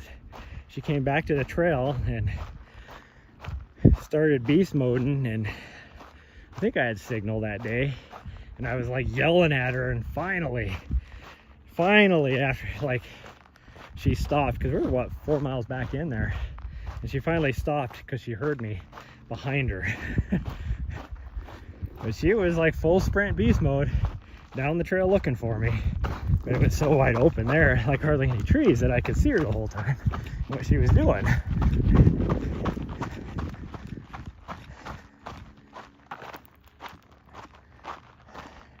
Where is she at? Oh, there she is. It's like I hear her up there, but I don't see her. Surprised at that also, yeah.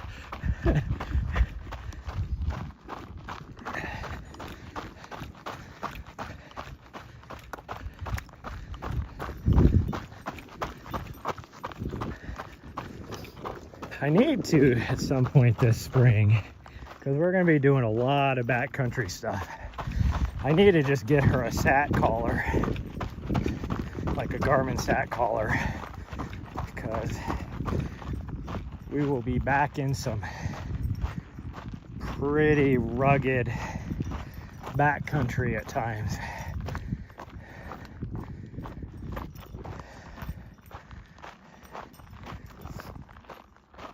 But that's expensive. It's like, for the collar I'd want to get for her is like $600 or something like that. Last time I looked, that's what it was.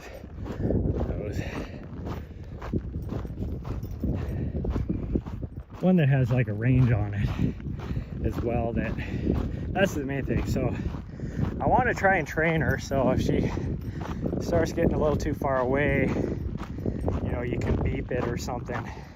So train her that she hears the beep to stop, you know, and come back.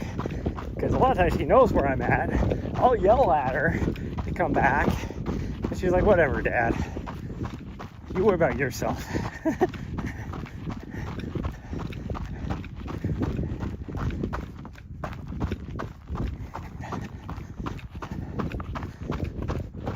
Okay. I actually feel pretty good now that we probably could make it, the big loop, but if we do this, we're going to be about 13 miles, I think. Tomorrow is going to be a long day with a lot of vert, potentially.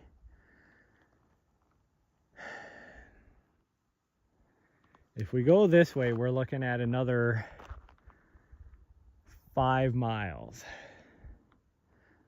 So that'd be an 18-mile day. We'll just go this way.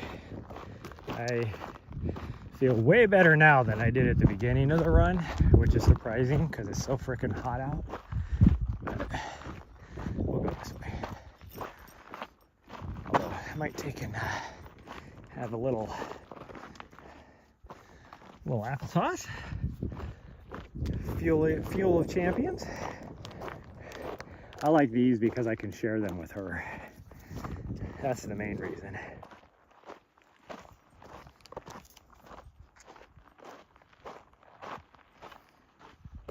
Are they packed with lots of calories? No. They're tasty.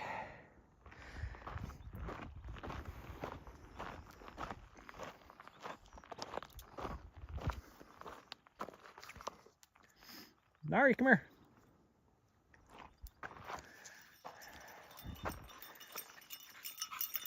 Where are you going? Oh, I see. You got cactus needles in your face, you weirdo.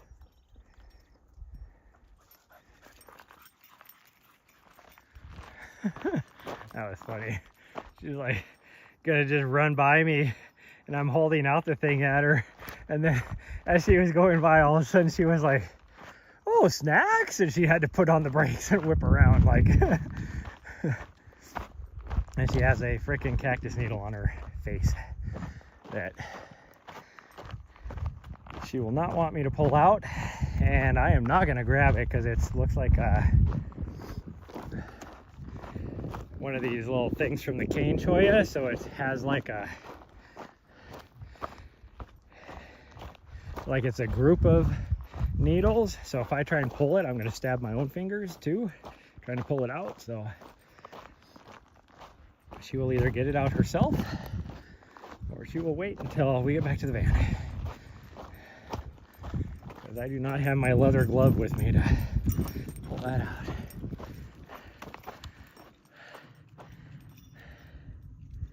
Catch you later. Nice. Have fun at your meeting.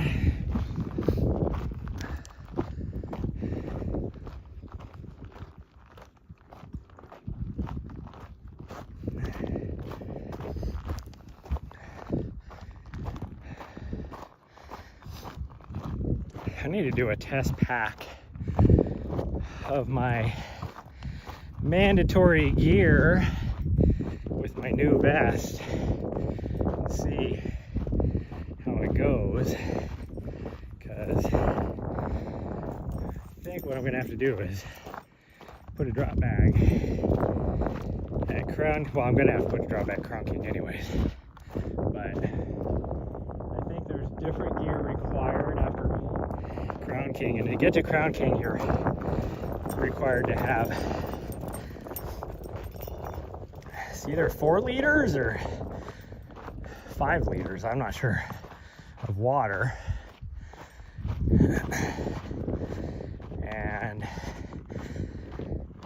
And then I think after Crown King you have to have like your cold weather stuff.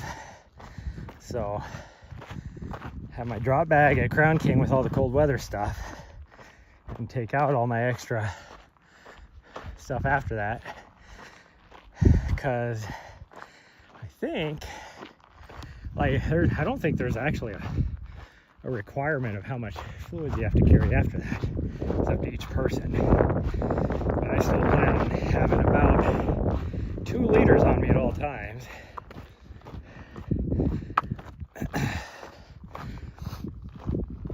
Especially, like, I might be able to go a little bit lighter at nighttime, but during the heat of the day, depending on how I'm feeling, I'm definitely probably going to want a minimum of 2 liters on me just in case. Will I go through that much water in between aid stations? Probably not, because I would hope I'll only be like 2 hours, 3 hours tops in between aid stations. And even when it's super hot out, I don't usually go through maybe a liter an hour. That's like tops. Like right now, it's hot out. We've been out here for 2 hours. Although I did drink a lot of fluids before we left. I drank at least a liter of fluids before we left. Or not a liter, half a liter of fluids before we left. I'm not here, well, I guess running an actual hour and 27 minutes. And I've had about 4 ounces of water is all. And I still feel okay. That's one thing I was talking to one of my athletes about. Because they go out for like a 3-mile run, a 5K, and they drink like a freaking liter of water, and I'm like, why the heck? And then they look at me, and I don't even take water with me, you know, even if it's like a mountain run where, you know, a 5K is going to take me an hour because it's a lot of vert, a lot of steep vert, and I don't take anything, so I'm out there an hour, and they're like, how do you do that for an hour and not drink any water? And I'm like, I've trained my body. And granted, some people require more fluids than others, and that's not to say that, like, if I'm going to be highly competitive, like if I'm like running threshold or something, then yeah, I'm going to be drinking fluids. But, you know, it's like watching, like in my race I'm getting ready to do. Michael Versteeg's going to race it again. No, I think he's only finished it once. Because he lives in Prescott, so every other year he's gotten to like Prescott and been like, yeah, this is far enough, and just quit. But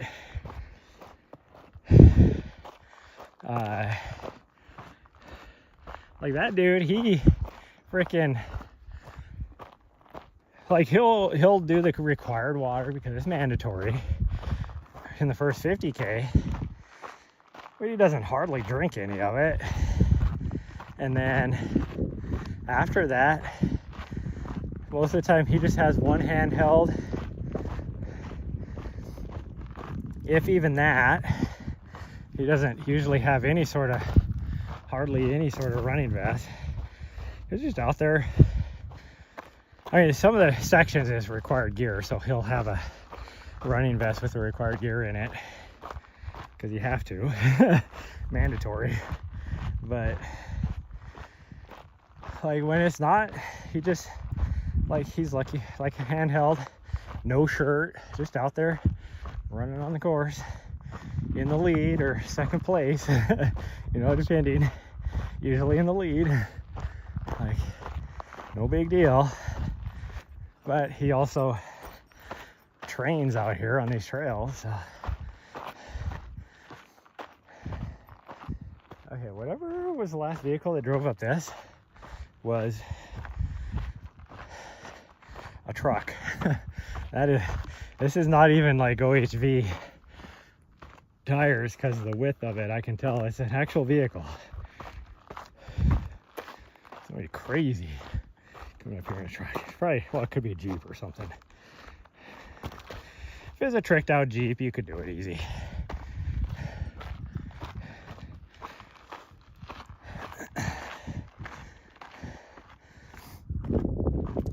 is a tricked out truck. It's gonna be a little more difficult because the length of the wheelbase.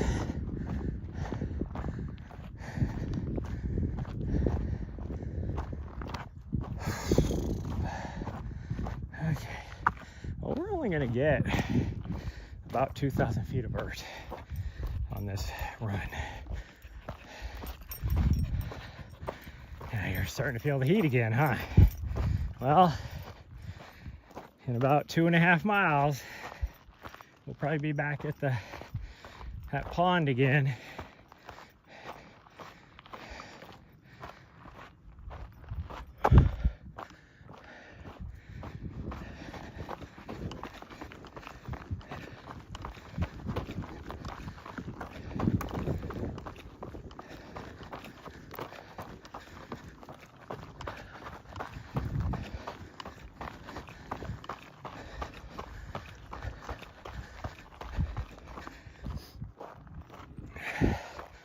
I need to make sure. Oh, I gotta make phone calls when we get back.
Forget how steep this road is when you haven't done it for a while.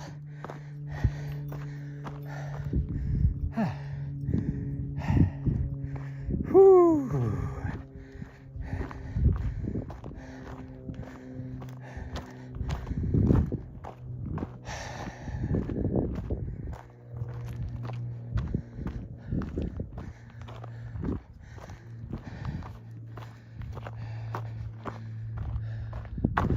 Yeah, I'm coming, sweet girl. I know. She's like, well, move faster. I'm hot. I know.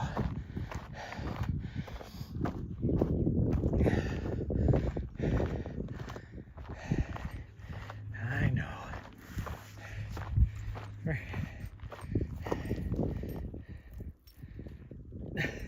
Oh, drink it out. There you go.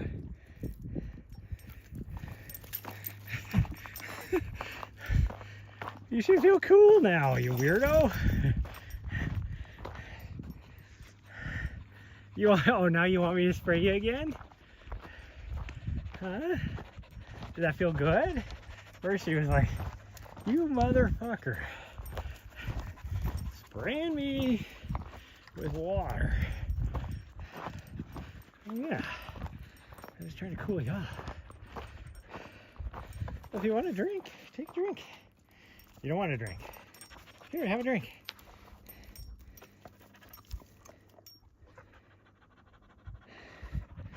Have a drink. All right.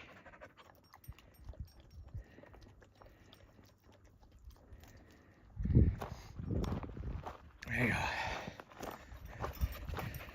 She's like, you're gonna spray me with it, I know. Well, you feel better though that I sprayed you with it. Yeah, don't you feel better? I know you do. You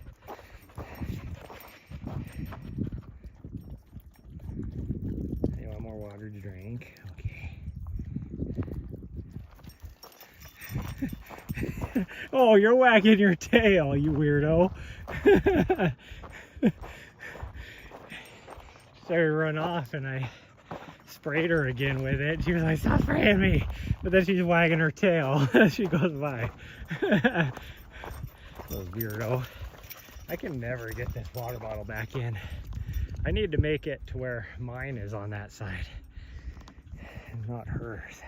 Because I don't know why this will not go down in there. Because there's no reason for that. Ha!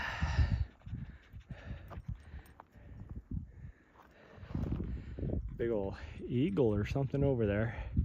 It's not a crow. I saw probably the exact same bird last night flying over us. That thing is, I swear that thing has like a 7-foot long wingspan.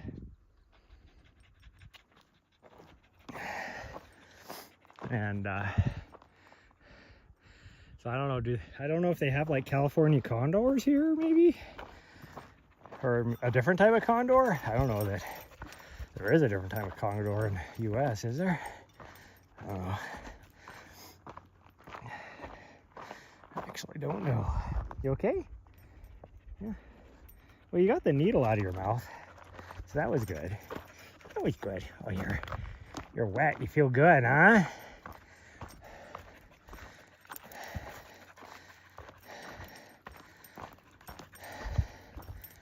Yeah, I don't think she would be able to handle if we did a 20 miler today, or 18, whatever it would end up being. Well, I guess I don't exactly, I'm gonna say about 18. If this is gonna be about 13, then that would be 18. It is, oh actually no, it'd be more than that. It'd be 19. That loop is an extra 6 miles because we would cut out this. Just doing that loop is 6.7 miles. From there up to here is about 7.7 miles. So, oh, it is hot in here. Going back up that canyon is probably gonna be like a freaking baking like an oven again.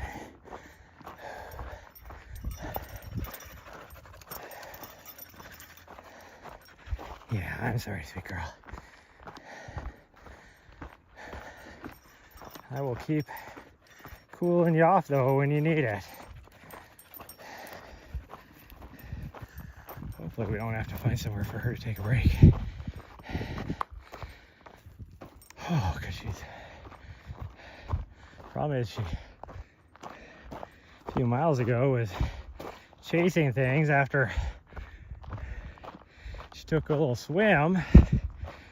She felt so good that she was like, I'm gonna freaking sprint around. And now you're all overheating. Yeah. You're a warm weather dog too. You're supposed to like the heat. It's not that warm out. Like I would say it's probably mid 70s right now. Maybe 80. Not much more than 80 degrees though. I would say probably mid 70s. But of course the sun exposure makes it feel warmer.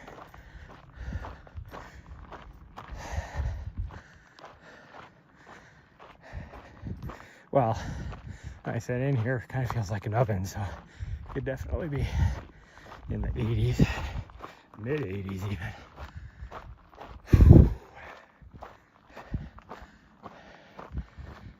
But let's get top of this ridge and we can start heading back.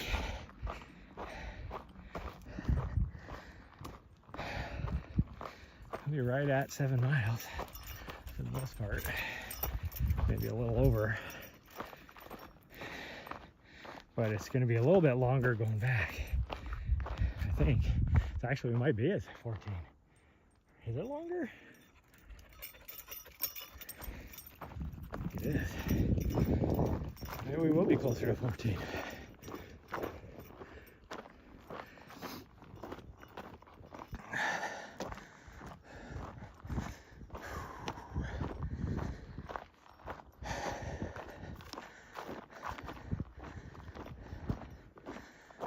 little bit of a breeze that feels good as we get closer.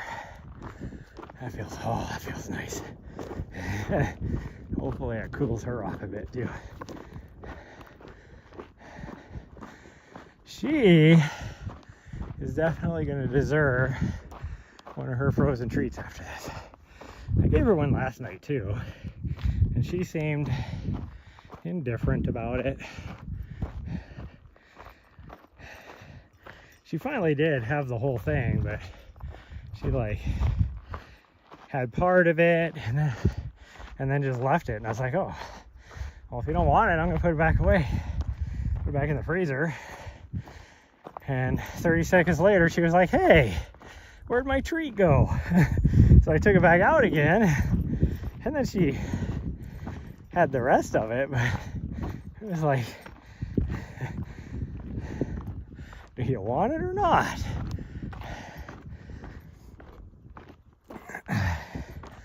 My guess is warm as it is now, she'll want it. Because that was last night when we got back from a run, and it was thermometer had finally updated, and it said it was 58. So it definitely had cooled off. My van thermometer when I first got there said 72, and that was about 2 hours maybe before we left. That was about 3 hours, I guess, before we left for the run. So it definitely cooled off by then. Right when we started, it was probably 65, 64, somewhere around there. By the time we got done, 58 was probably accurate. So she wasn't like all too concerned about a frozen treat. I just thought she might like one because she did spend time. It was warm. It was 80, like 3 where we were at yesterday morning. Or by the time we left there, it was 83. Where the race was being held at. I had to laugh. Where I was at was on the 26K course, was like mile. They had to go, everybody had to go through that aid station twice. It was mile,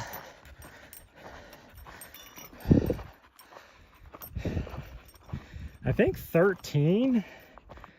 No, that doesn't seem right.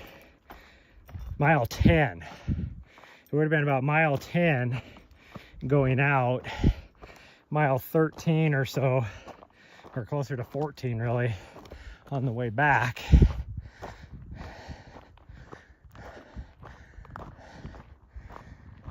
For the 26K people, and then so they only had like 5K to the finish line. And then the 40K people, same thing. It was mile, 10 point whatever on the way out, and then on the way back, let's see, 40K would have been 25 miles or so, so about 22 miles on the way back through. Could have stayed 5K from the end. And my buddy Bryce won the 40K yesterday. Man, he was looking strong too. He was just cruising. So it was good to see him pull off a victory. I don't think he won the Desert Cup though, I think. Oh no, he was in the 40K, never mind. The guy that won the 26K set a course record by like 3 minutes. This dude looked so good. Like I could tell, he was, when he came through the aid station the first time, he was actually in 3rd place. But when he came through, he looked way better than those other 2 people. And then it's about 4 miles before they come back through again. And he was in first by that point by about a minute. So he had put, or at least gained, the 2 minutes and then put a minute on him as he came through. Oh, he probably wasn't 2 minutes behind when he came through the first time. But he definitely, on that little section, had probably put at least 3 minutes on his competitors. And then the woman that won also broke a course record, and she was looking good. And she was just coming off of like a year of being injured and all that. And then, man, she just crushed it. I loved listening to the interview from the second place female, because she was talking about how she was keeping an eye, because the girl that won was Nicole Hansen.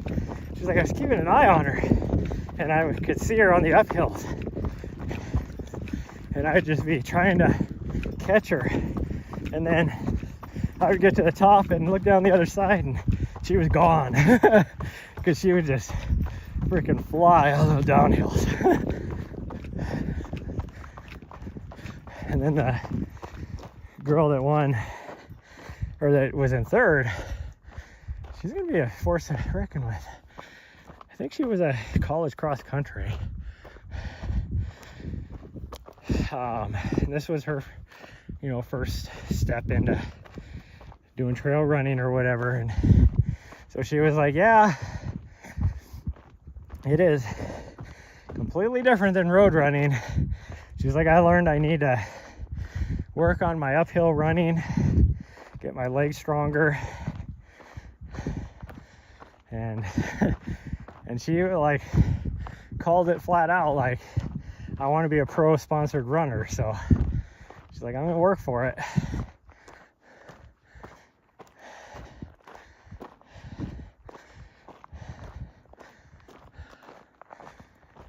Well, based upon the performance we saw yesterday, she definitely has the potential as long as she puts in the work.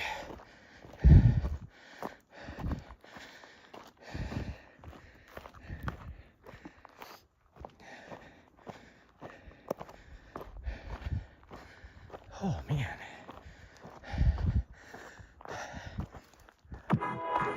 Woo! So nice. Hill on the ridgeline here. Hey, I can't read because my screen's so dark. HC, thanks for the follow. I'll get on top of this little knob right here and I'll knock out them push-ups. Where am I at? I am on the northern edge of Black Canyon, Arizona. That's the Bradshaw Mountains. Phoenix is about 40-50 miles that way. Or I should say, like, actual Phoenix. I think the city limits is only like probably 25 miles that way, but there's no like city there necessarily. Phoenix proper, I would say, is about probably 50 miles. But Prescott, Arizona is probably 30 miles that way. So this is a sub trail of the Black Canyon Trail right here. I'm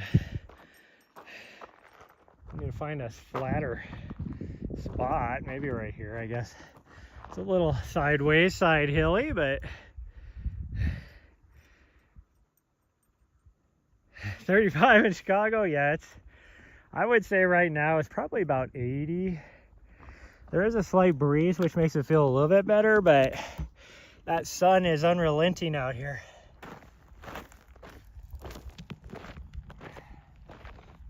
The sun exposure is real.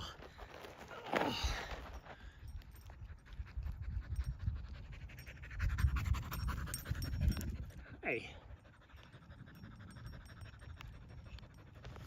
Oh, almost hit you with the...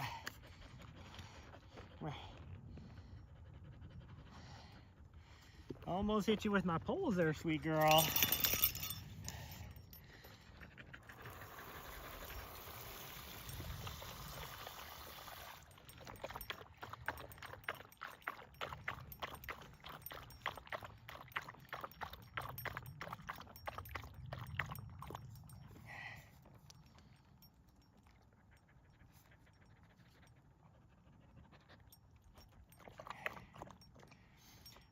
eating? You been eating dirt? Because the water's all dirty now. There you go. It's like, dang it, you got me wet. Says the girl that's gonna go swimming as soon as we get back down to that pool of water down there.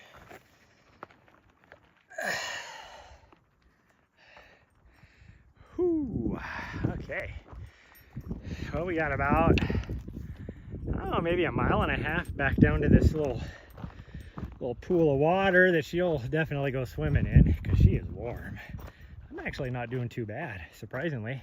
I mean, the whole reason why I'm here is to heat train, well, train in general, because I'm originally from Montana. I spend about, well, this year will only be about a month and a half in Montana just because I travel so much for work. But I come down here to train in the wintertime because too much snow in Montana. But my next race is down here and it's going to be hot, so we're doing some heat training too. Like, even if there wasn't any snow in Montana, I would be down here training just to get some heat training in. So really today is good that I feel as good as I do in this heat. Signal is going to go in and out for the next mile until we drop down on the other side of this, or get around the end of this ridge. And this part down is so super steep, it's going to take me a little bit.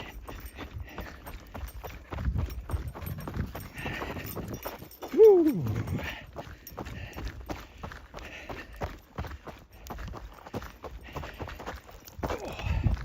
It is about, when you talk about being warm, but I mean, it's easily probably 15 degrees or more cooler here than in Phoenix. So the mountains right here next to us, we're getting snow on the top of them.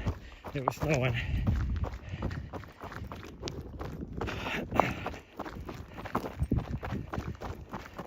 At least I have fairly grippy shoes today going down this versus the other day when I was wearing shoes with hardly any tread on them. Not because of the design of the shoes, but because they had, you know, they probably have 400 or 500 miles in them. These shoes here are, well, after today, probably have 100 miles or so in them. I've done a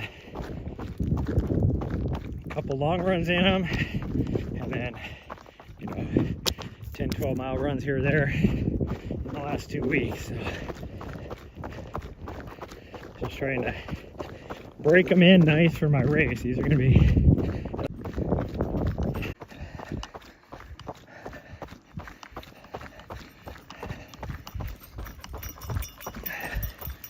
like a huge following on Strava.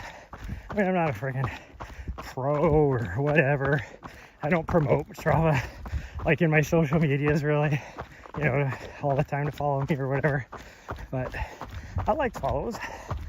You can see what kind of tomfoolery I'm in.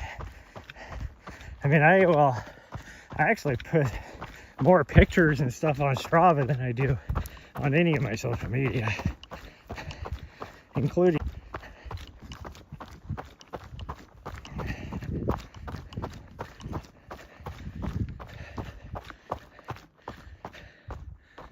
oh man, we gotta climb up that other side still.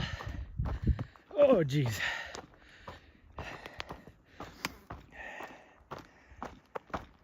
Oh, so we should get, I don't know, what's my,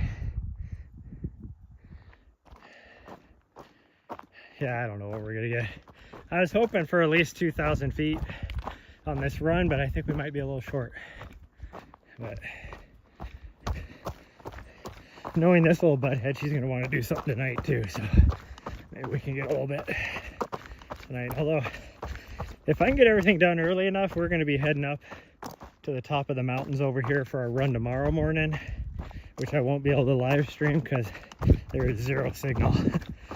So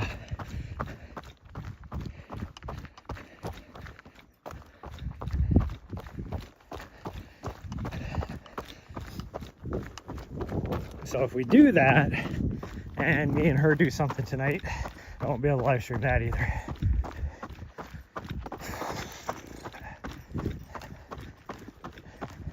But being that we're only going to knock out like, actually no, we're not going to be 14. I still think we're going to be around 13, because we got at the most a mile back down here to the road, and it's only 5 miles from the road up to the van. I would say probably closer to 13, but I'll know for sure once we get there to the road. I mean,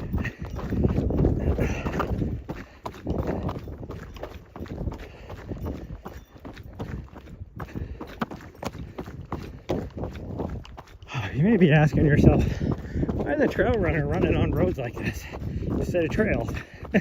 Because the first 50K of my race is climbing up into those mountains you just saw over there on roads that are replicate of this. In fact, they're probably even a little worse than this. So I'm trying to get used to being on roads like this.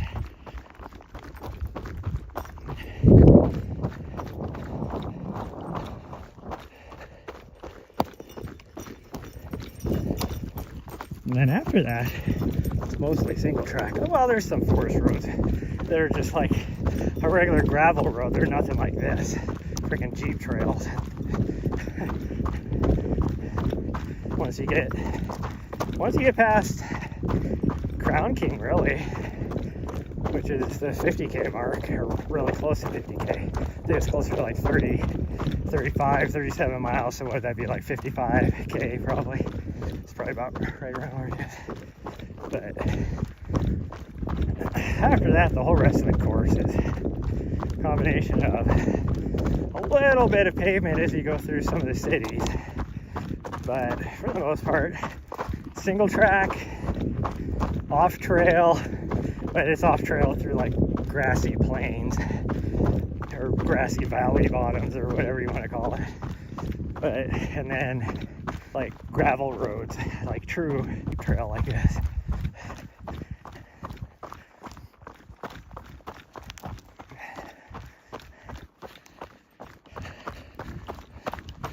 So what would that be like? The first 30 miles is crappy like this, and then, well, there's a lot of single track in there too, but, and then the last 230 miles is nice, or 220, I guess, miles is a mixture of all that other stuff, with a couple of big climbs in there, at least 2 more big climbs. Most of the vert is at the beginning too in that first 50. At least finishing top 10 increase. And if I'm feeling really good, I would even guess and say that the chances of me having a podium finish increases. Even with the freaking quality of racers this year. I need to hit up find out for sure if your puppy looks so energetic. How did your training? Wants to get a schnauzer badly, and I'm considering that too. So she's a Vizsla. They're known to be running breeds. She's about 1.5 years old now. But like, she did her first trail run up in the mountain with me, which was only, you know, like half a mile long or whatever. But when she was 10 weeks old, that's when she did her first trail run with me. So she's been doing this darn near her whole life. And that's why she does so good by herself off trail, which is good and bad. Because for a Velcro dog breed, she sure does go off by herself a lot.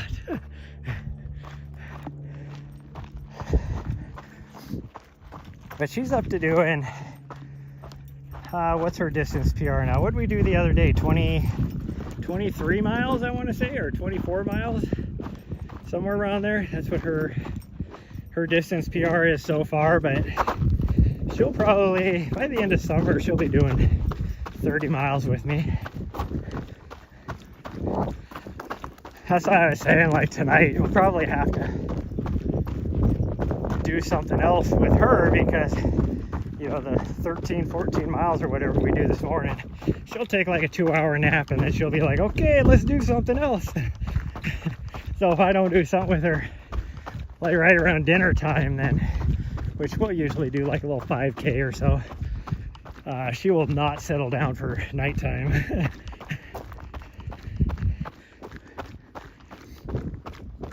Beachlas are awesome. Yeah, they're energetic, but they're also, when they're like not jumping around the walls, they're just the biggest cuddle bug in the world. They think they're lap dogs, even though they're too big to be lap dogs.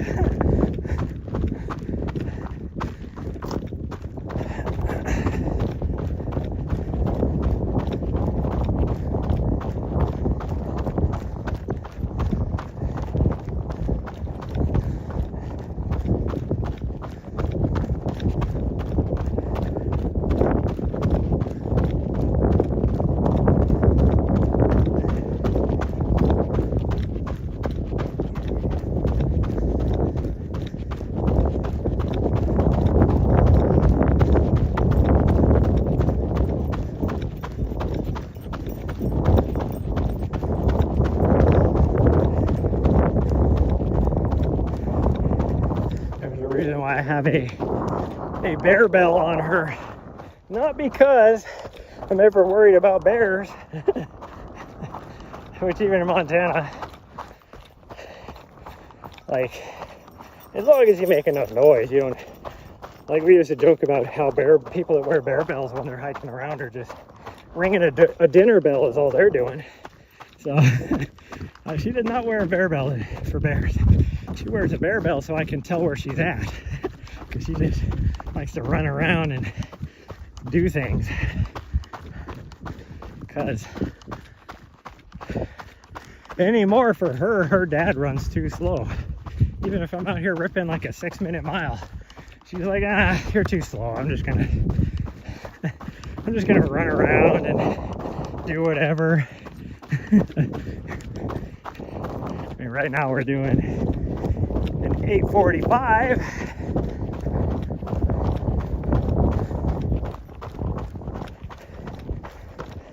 But that's soon to slow down, because once we cross the road, then it's all uphill back to the van. Should be about 1,200 feet climbing, which isn't, like I said, not that steep. I mean, the first 1.5 miles is only like, at the most probably, we'll gain maybe 200 feet. And then we climb after that, but it's still like over, 3.5 miles or so. To climb 800 feet, that's not bad at all. Very runnable depending on how I feel. But after this last week, my legs are pretty tired. Surprisingly, yesterday working, because I do videography, so I was on my feet for a total of probably about 6 hours yesterday morning, and man, my legs were stiff this morning, because I don't ever, it's a lot of standing around. And the aid station I was at, I rolled in there to get my camera set up and all that, and then they were having technical difficulties back in the studio, so they weren't able to use me. I was supposed to be doing field commentation. They ended up they did throw to me one time, but I had no audio with the studio, so they couldn't hear me. Like, I could hear them, but they couldn't hear me. And so they did throw to me one time, but other than that, it was just pretty much just my camera feed and all that. Well, that aid station, I rolled in there and the lady's like, I assumed she was the aid station captain because she was getting stuff set up. And I got there pretty early. And she's like, like, is there any other volunteers showing up? And I was like, I have no idea. I don't know, I'm just here doing videography. And she was like, oh, well, I don't want to get like stuff set up. And then I'd be like, okay, go get a swim. Come on, like 4-wheeler people.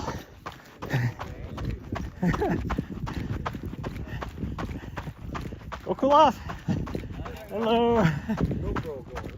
Yeah, camera, just live streaming. It is going to my YouTube right now. All right, get a swim. Go cool off. Hey, cool off. I know you want to say hi to everybody, but come on, go. We still got 5 miles left.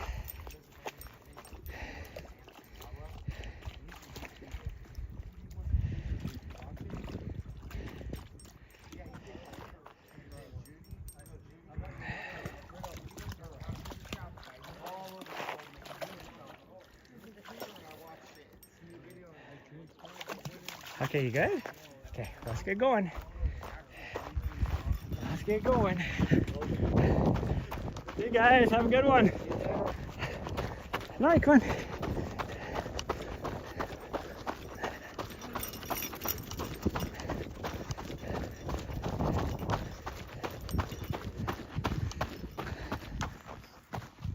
There we go. Anyways, we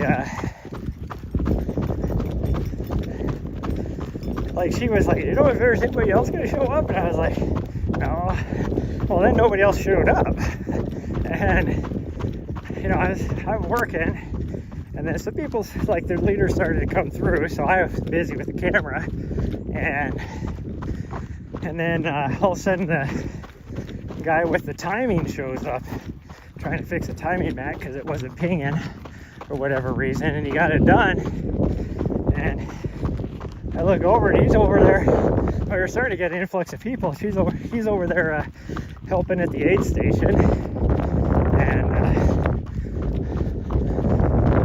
then once I got done doing my stuff to where I pretty much could just leave it on a static feed, I ran over there and I started helping out at the aid station. So I was helping for about 3 hours at the aid station.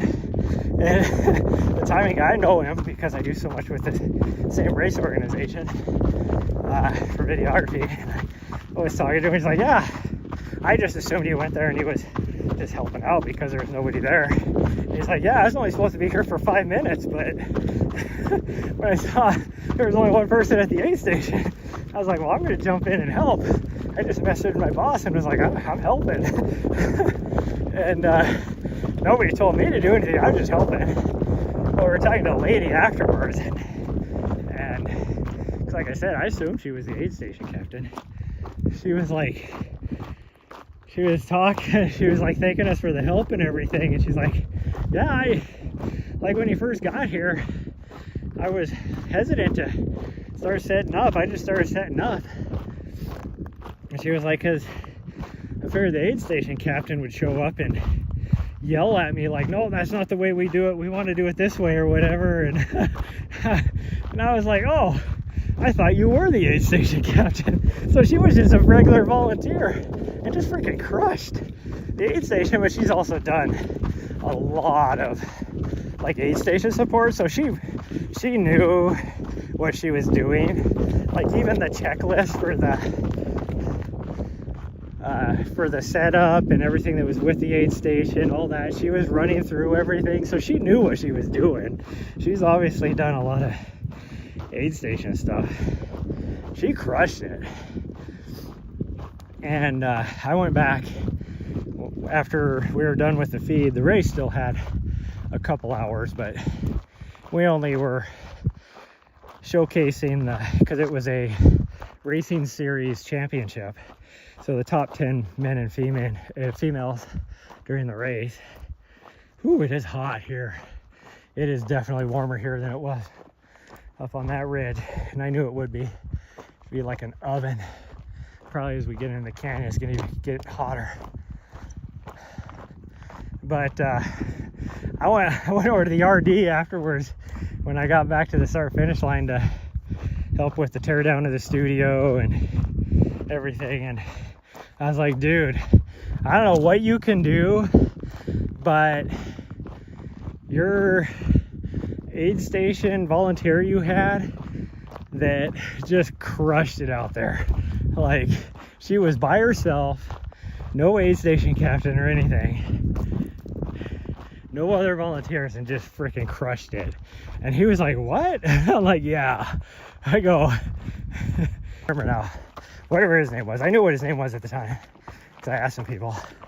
But I was like, I don't know, like, me and him jumped in to help out, like, when we were in between doing stuff, but like, she ran that thing on her own. Like, me and this other guy, while we're handing out water and electrolytes and whatever, you know, filling people's soft flasks and stuff, she's back there making peanut butter jelly sandwiches and whatever else, you know, because there's just, you know, all these people coming through, just all the food's just flying out the door. I'm like,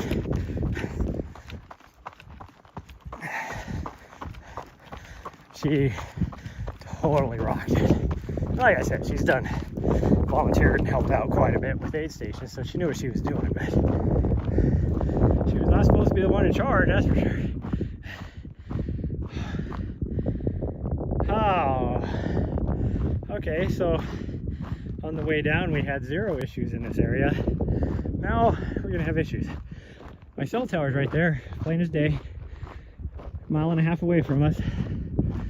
Oh well.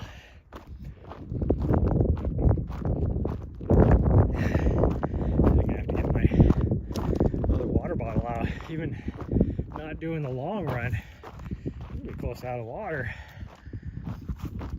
I have about 6 ounces left in my water bottle, but it's going to be gone here in about 5 seconds.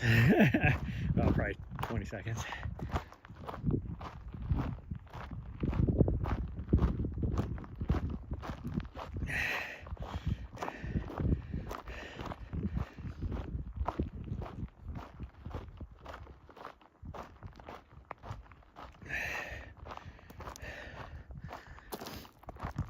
Whew.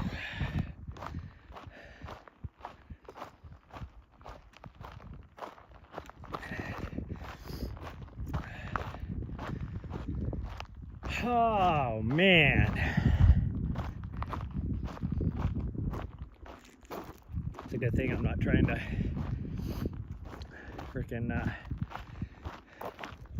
do the long miles, because I don't know if I'd make it now. Another 6 miles on top of what we're doing. I mean, we still have, oh, I forgot to look and see what we were at the road because of those people there. I mean, I have at least 4.5 miles left, so we'll be at what, 13? Actually, we might be close to 14 miles. I might be off. No, 5. Yeah, we are going to be close to 14.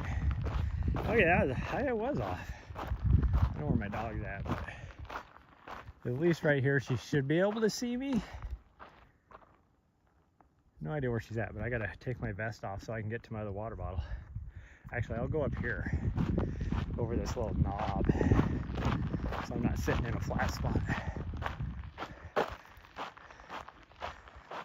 But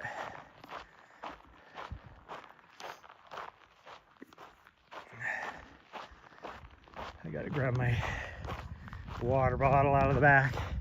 Like, I have my filter bottle, so worst case scenario, the water that she was in, I could have grabbed some of that and filtered it. It actually wasn't too bad. It did have some algae growing in it, but it was being spring fed, or so it wasn't stagnant, because where she went in at, I could see the water flowing into it.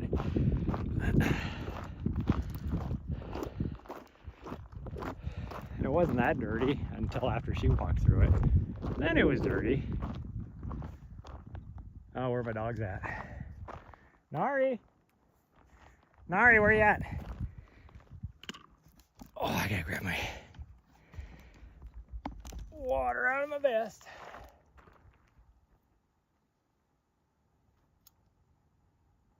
I do not hear her either. A little concerning.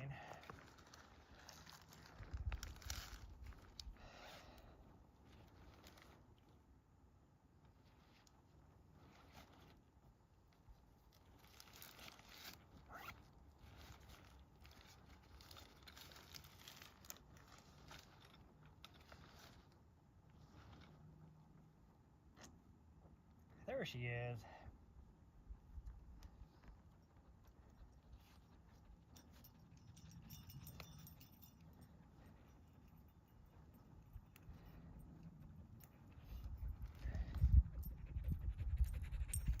Yeah, you're really warm, I know. I know, sweet girl. Okay, well, let's get going.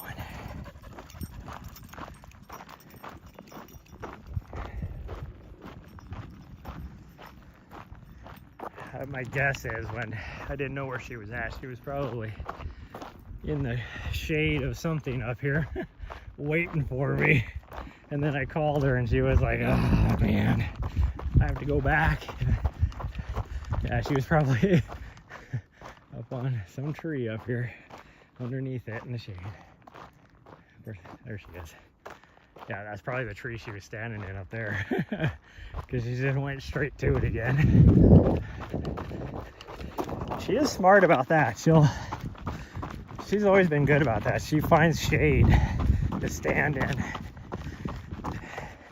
She's even better about that in the back of the van now. She used to just freaking like lay in the freaking sun on the bed, and then she'd be like, so hot. And I'm like, well, move out of the sun, you fool. You can move like, you know, a foot down lower on the bed and you're not in the sun. And she just wouldn't do it. Now she did it. Like even this morning she did it. She was laying in the morning sun, it was starting to get warm, and she got up and just moved further down in the bed behind the little half wall where all our like electrical stuff is at.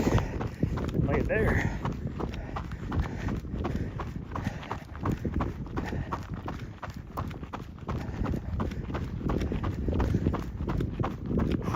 Well, best case scenario, this will take us about 45 minutes to get back to the top.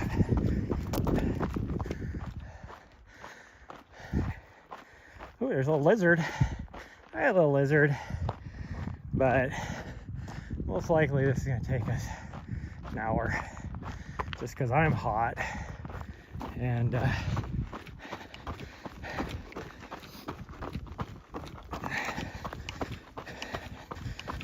little spent. So I can't run up this as fast as I'd like to. Like right now, if I was feeling good, I'd be able to do easily probably 9.5 up this, because it is uphill. 9.5 minute mile pace probably. I mean, I guess we're not doing too bad. We're right at a 10-minute mile, but it feels slower. Like way slower.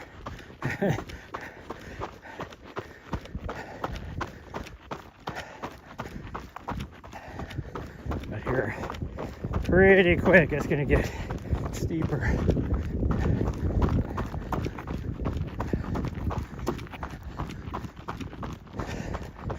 Like I'd be okay if she wanted to.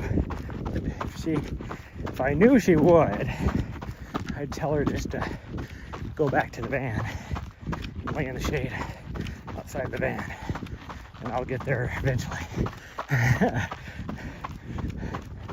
But she won't, because she is a Velcro dog.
Oh,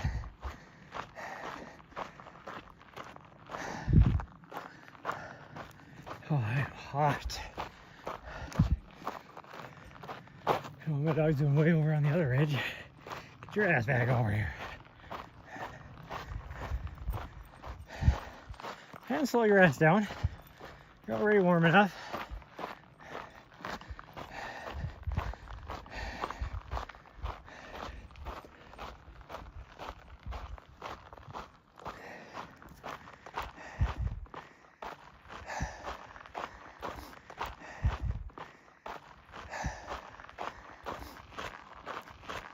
Gosh dang, even with freaking this little in the flats in the canyon area here, it's like a freaking oven.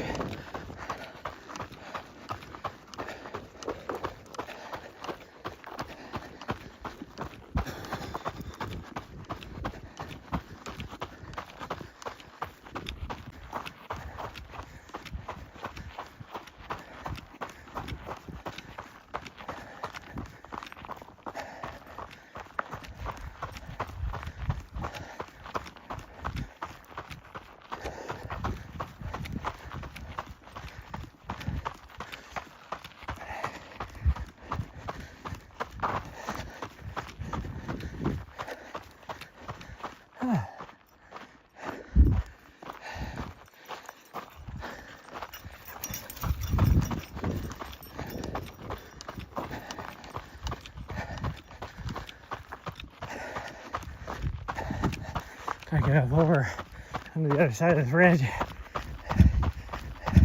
because the signal is piss poor on this side.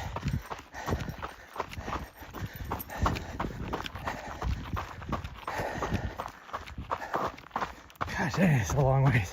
Way longer than I remembered it being in this section.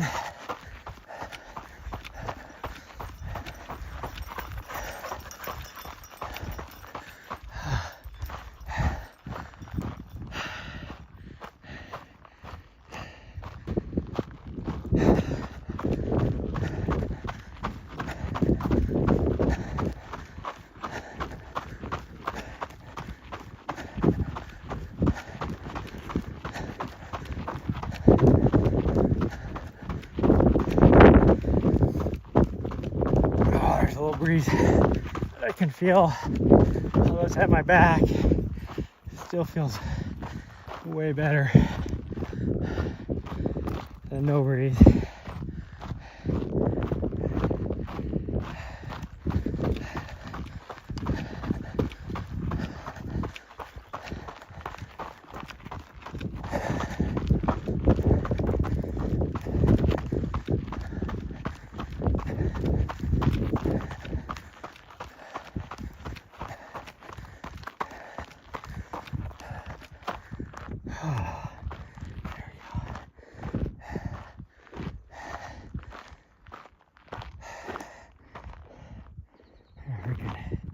Somehow mesquite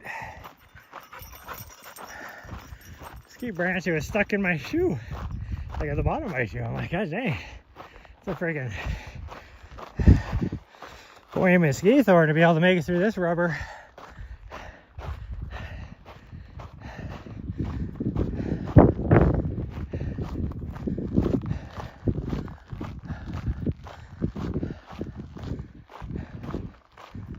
Says she is like just panting hard.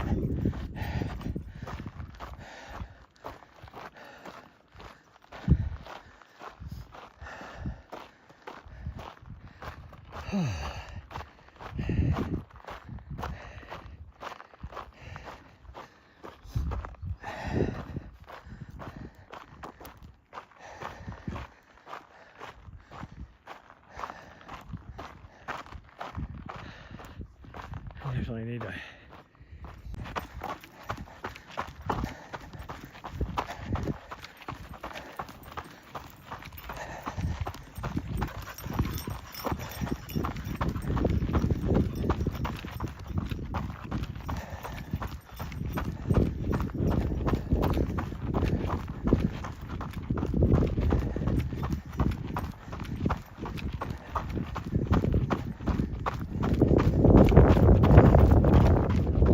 there's that breeze. Feels so nice.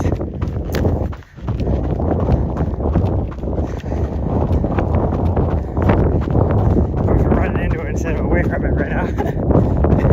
Now it's gonna be on my back again. That felt good while it lasted though.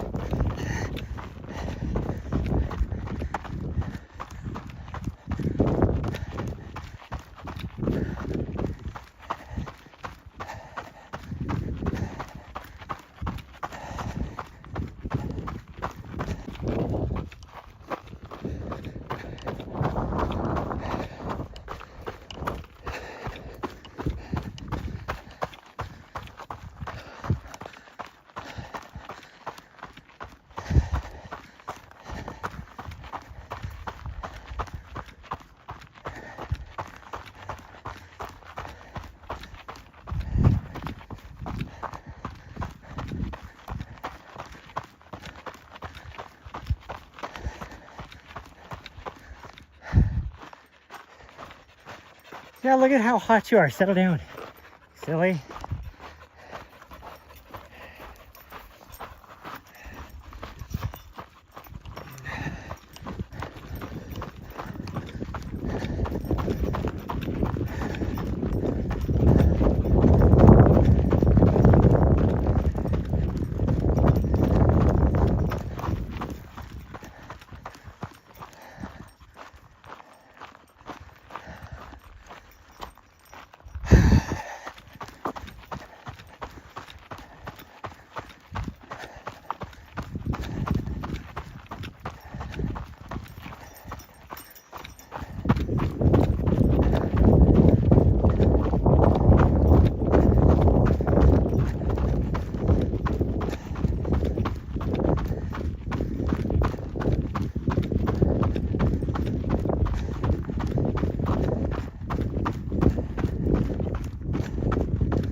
No, no, come on.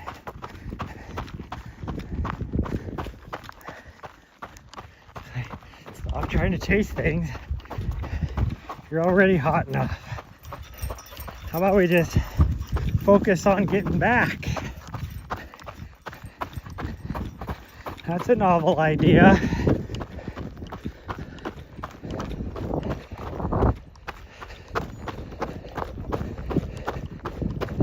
Cause I ain't carrying you. I don't have the emergency sling on me. We go like camping or whatever, you know, or like hiking, I guess. I carry it, but like backcountry hiking, I mean. Not when I'm running.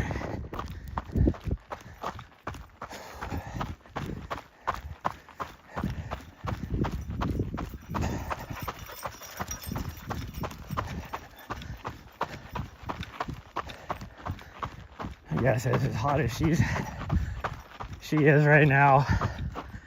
She's probably not going to want to do anything tonight.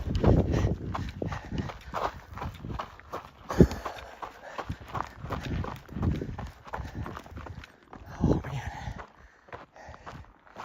Now she's leaving me in the dust.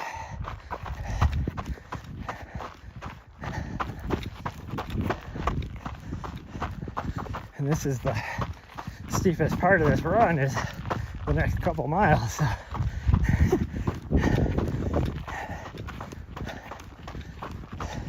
Again, runnable, yes, but I'm overheating right now.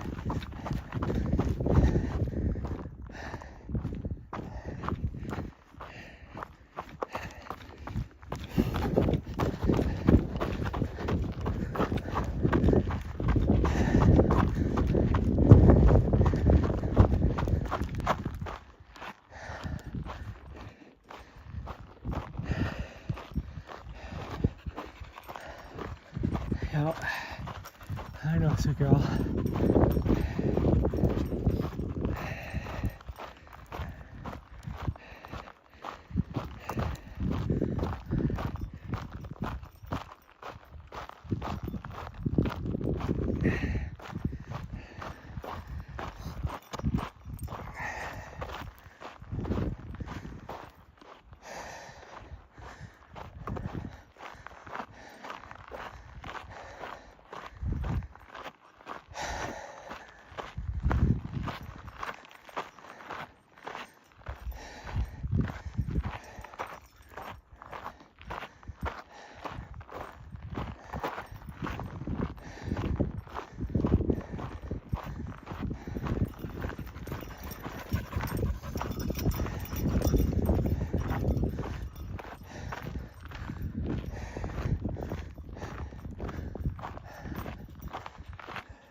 shade.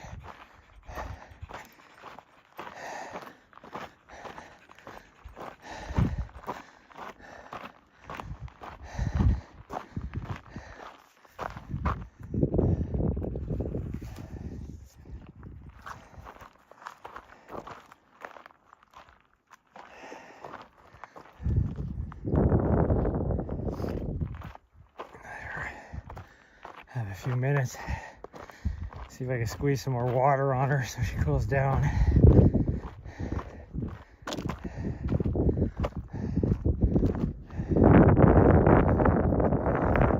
Slow down, sweet girl. You don't have to go fast.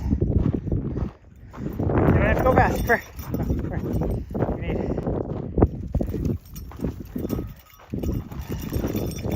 I'll help you cool down. Cool. Yeah, that's just to help you cool down. We still got, oh geez, at least 600 feet of climbing to do probably over the span of about, it's probably a mile from the saddle, I'll bet you. So that would be, I mean, we have less than a 5K left.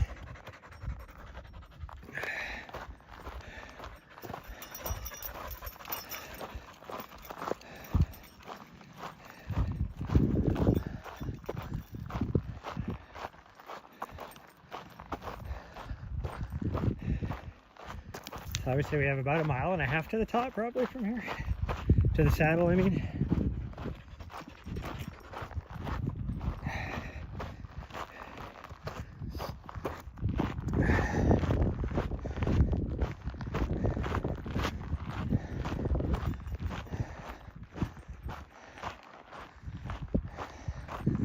That's the way she's moving. I'm probably going to be walking the whole thing.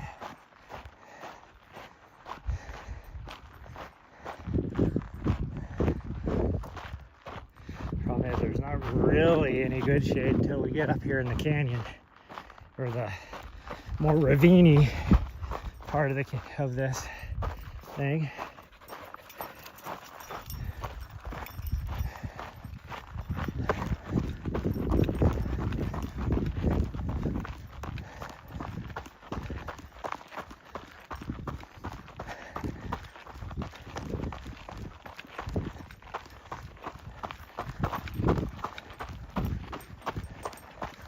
It's hot. It is baking like an oven in here. Goodness gracious. Oh, we should have started our run an hour earlier. I was still indecisive at that time whether we're going to do a run here or drive to the top of the mountains.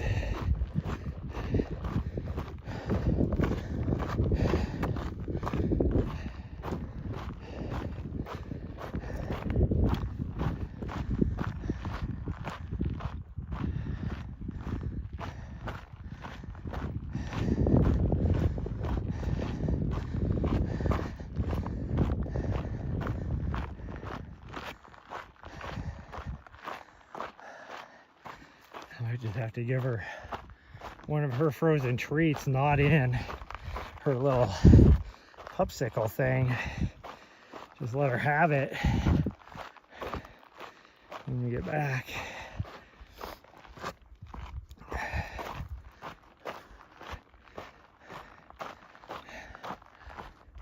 man, it is freaking hot in here. But this is a lot what the race is going to be. In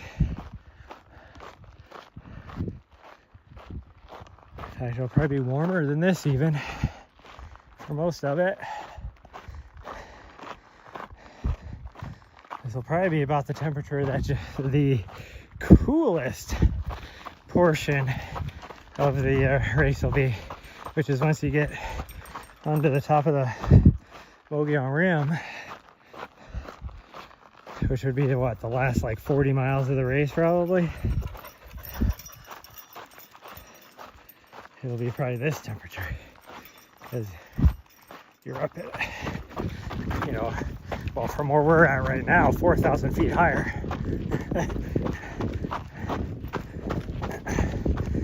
Like the highest point over here in these mountains is the base of, or not the base, but just the flat section when you get on top of the rim.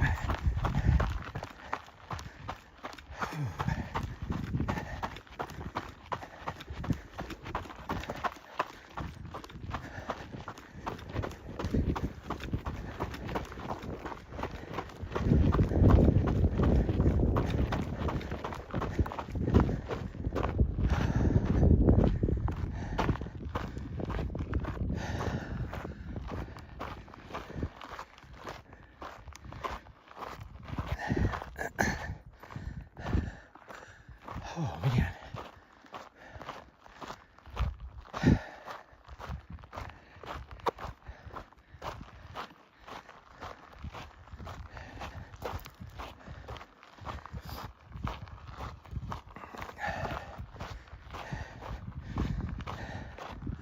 I was hoping we'd have more breeze the higher we got. It's not happening.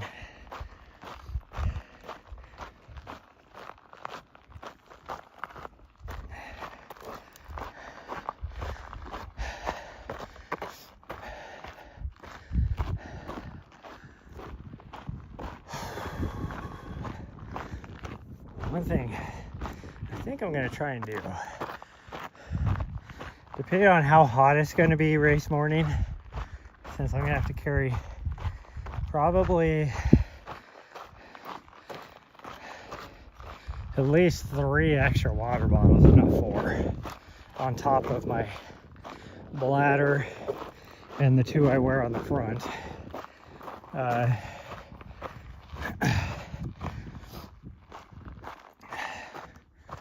Might, if it's gonna be super hot, or even if it's gonna be like this hot, I think I'm gonna try and freeze a couple of them ahead of time.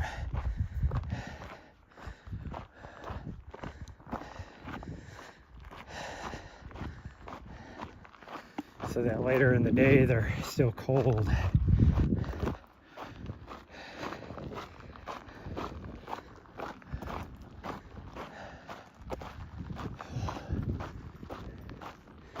We should be able to feel the breeze as we turn to the left here, which will be nice.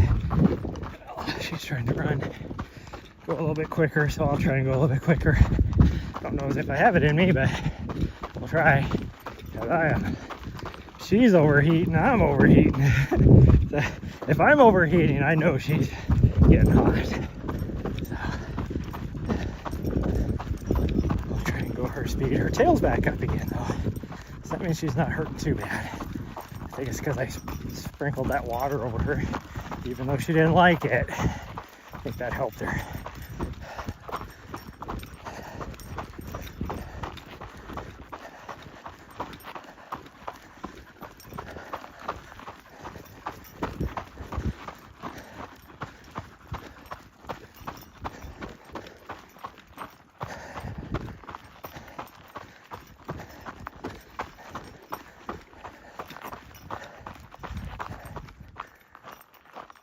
Oh,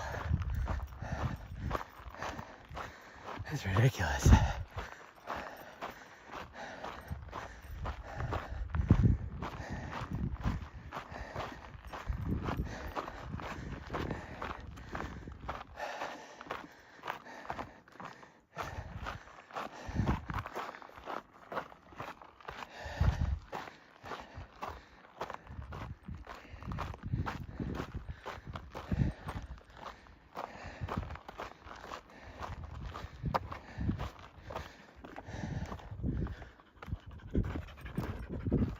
You're doing very good, sweet girl. Very good. Oh.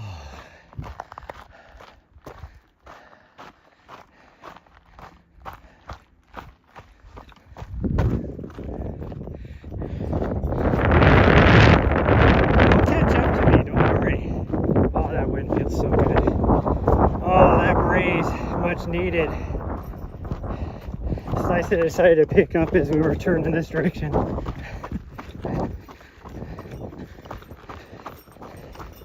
Oh, she just ran right into the back of me. What are you doing?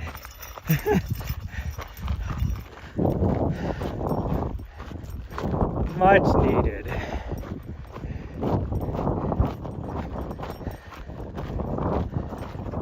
Yeah, you're doing very good.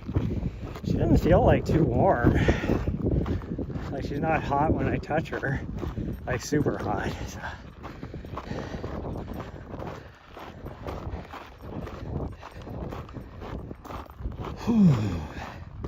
I am looking at her eyeballs and her tongue and everything, just to make sure she's not like getting heat stroke or something. She's still good.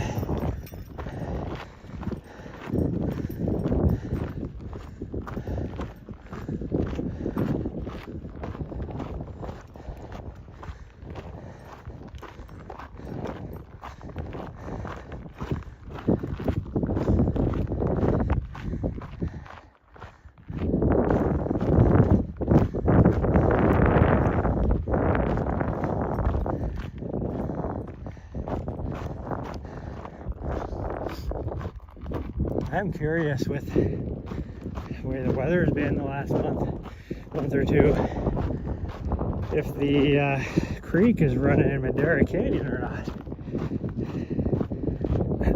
Because we were there at the, we were there last, November for a few days.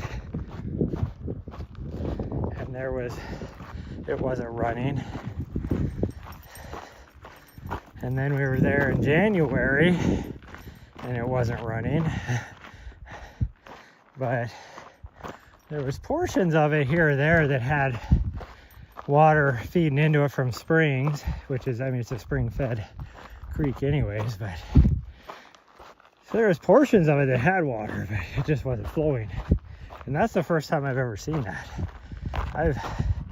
Different times of the year I've been there and it's at least been even a small trickle going over the road, but it's the first time I've seen it not flowing at all.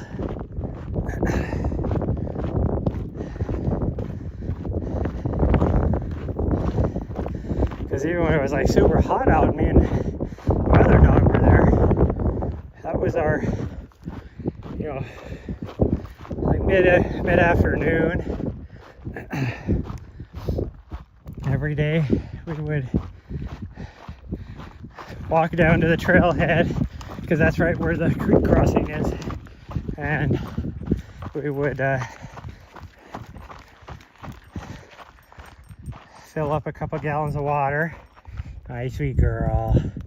You actually feel nice and cool there. Yeah, you got all these freaking mosquitoes on you though.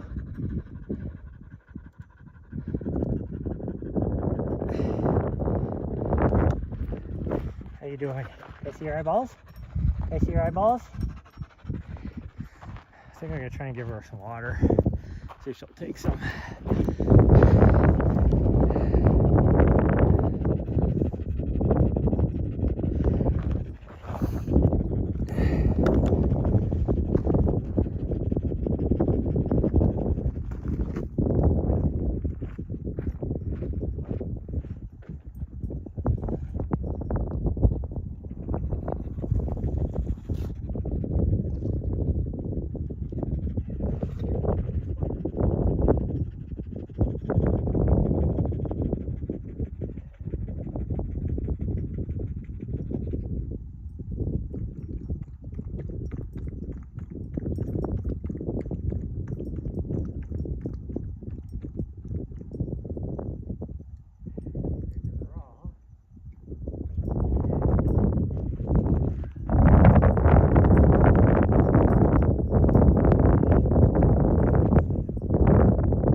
Sweet girl, you're doing very good.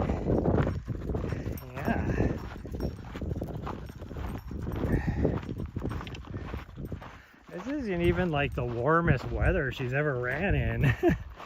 But it is the warmest that she's ran in probably 6 months. Probably more than that. Probably closer to 8 months.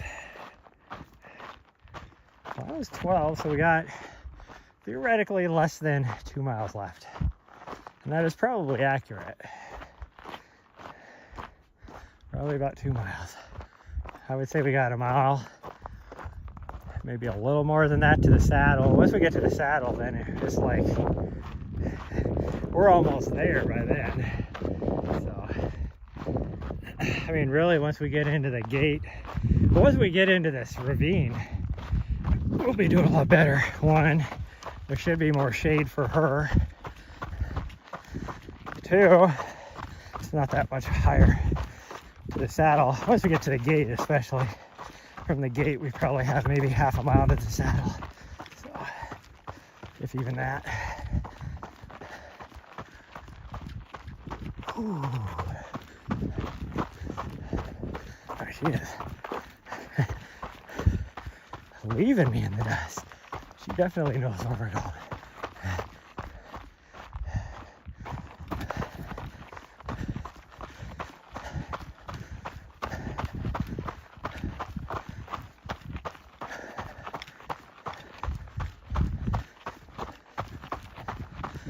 There's that little saguaro and that little knob we were on last night.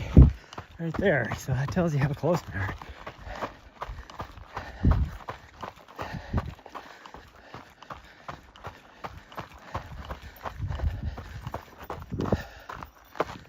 See, now we have trees, so she should be able to find some shade.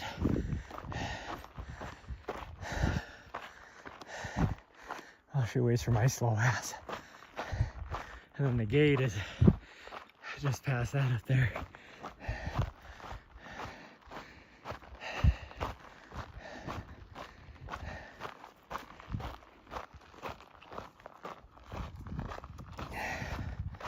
See, there we go. Standing in the shade of the tree. That's much better, huh? Yeah, that's much better. Oh my goodness. Oh yeah. Slight breeze even. It's nice right here, huh? Yeah. It's all nice right here. Yeah, there's where we were at yesterday, right up there. Okay, well you can stay here. I'm gonna go a little further, okay? Because you'll beat me. You're going a lot faster than I am, so.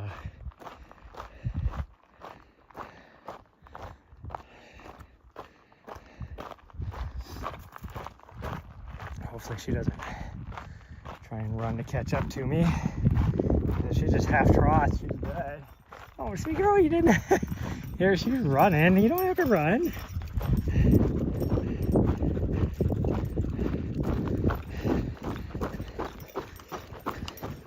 I mean, I'll try and run as much as you want to run so we can get there quicker. But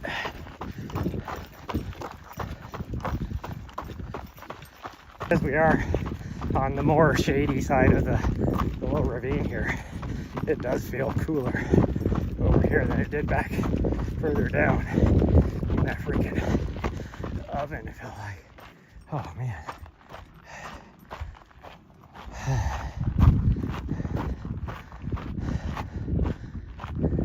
The breeze helps a lot too. It is way more prominent here than it was a little bit ago. I think it's because it all funnels through here now. It's like a wind tunnel. Go figure.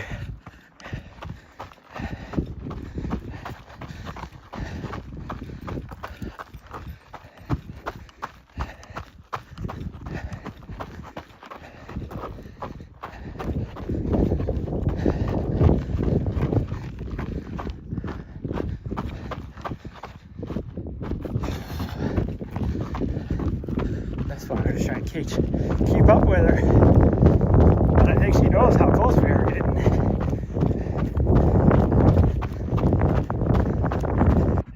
like an overheating red eye. It's like, well, so you're gonna heat up, or how about you just go whatever speed you were going? Or how about you just go whatever speed you were going? I'm still struggling to keep up with you.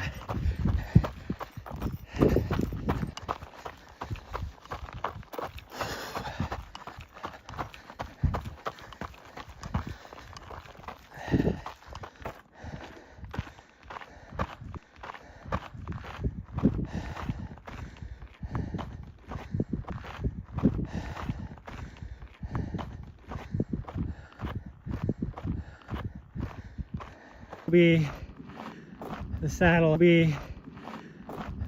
at top. Whew.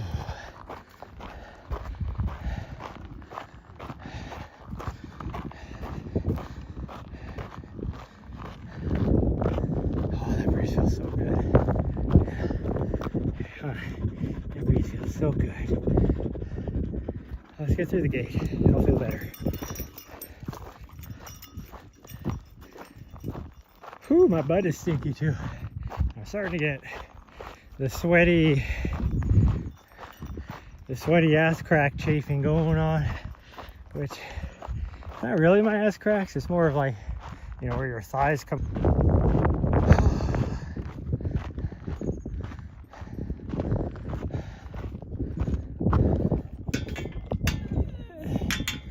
on, up there. It's like, why is this not? Come on.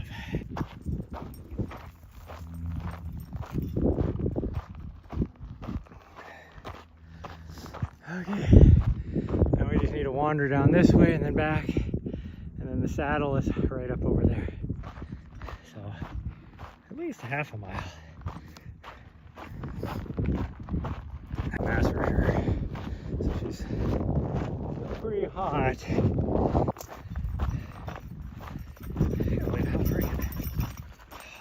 She's wagging her tail, so that's a good sign. Oh, that breeze feels so good. Hopefully it cools her off as well as cooling me off. We'll either go around me or not. I'll either back off or go ahead. Bumping into my leg, trying to push me off the trail. It's like, oh, the wind went away. Get that breeze back.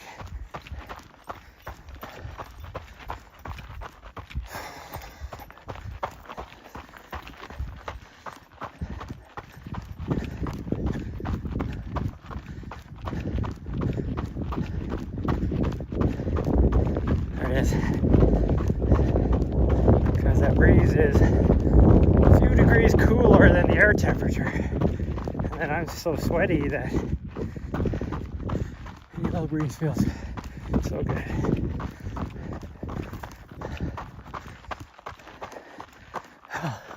I'm trying to run, sweet girl, but I'm spent. This heat. I'm not the best hot runner. That's why you really need to do heat training for this race.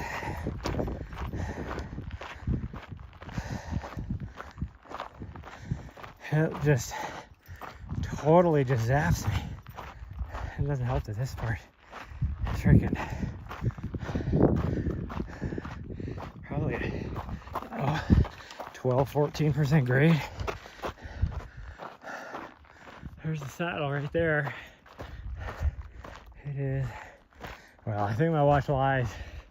My watch says it's at 8% grade.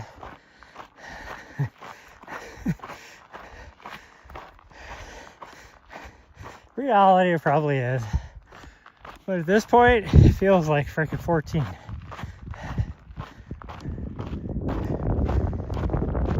Oh, there's that breeze.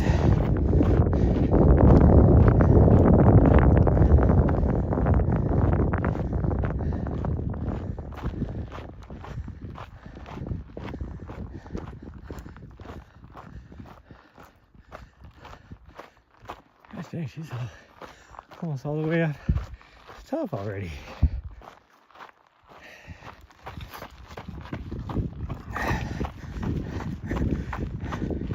Side of my face is so freaking crusty from salt.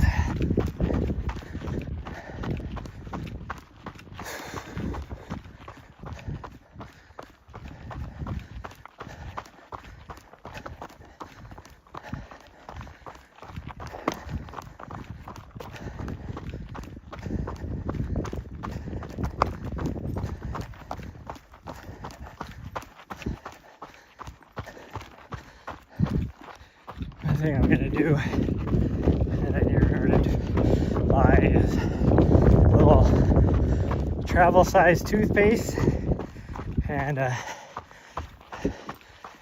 big like cheap pack of toothbrushes, so I can put a travel toothpaste and a toothbrush in each one of my drop bags. Because not gonna lie, being able to brush your teeth, you know, every 50, 60 miles is so nice. Okay, ready to the saddle. Oh, yay! About a mile back now. Yeah, probably not even that.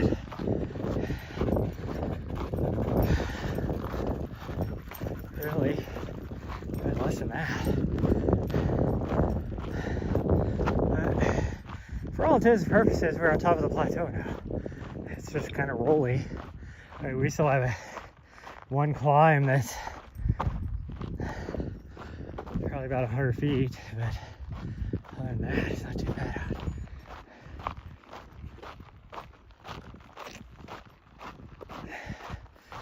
Should be able to make it back now. She'll probably be fine. I'll leave a little bit of water just in case for her, but I could at least take one more last swig.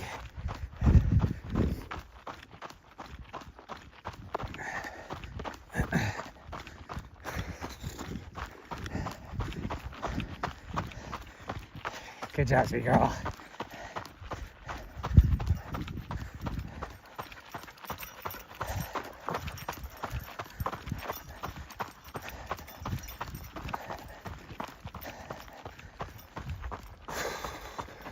Hopefully nobody's out here, because I'm definitely going to want to just freaking sprawl out buck ass naked on my bed after this. Which nobody should be able to see me because my door is not facing anything. So the only way they'd be able to see me is if someone decides to come up the road that we're on that doesn't go anywhere in particular. Oh, that's a good shade tree, huh? She's like, fuck you. There's our van right there. You can see it, but we got to go up over this to the left. So I guess from here, if somebody had binoculars, they'd be able to see me on the back. So that's probably only half a mile. So we're only gonna be about maybe 13.6 miles, less than 14. We're almost there, sweet girl. Almost there. I think she knows it. She is taking off like she can smell the barn.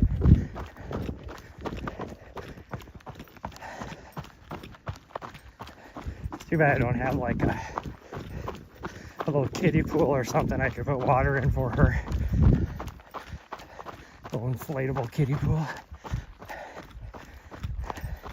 One, it's hard to waste water, but I wouldn't have to throw a whole lot of water in it, really.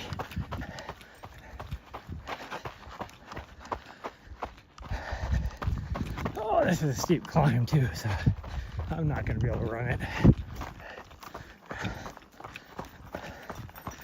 I'll run as much as I can, but then I'm going to have to walk it.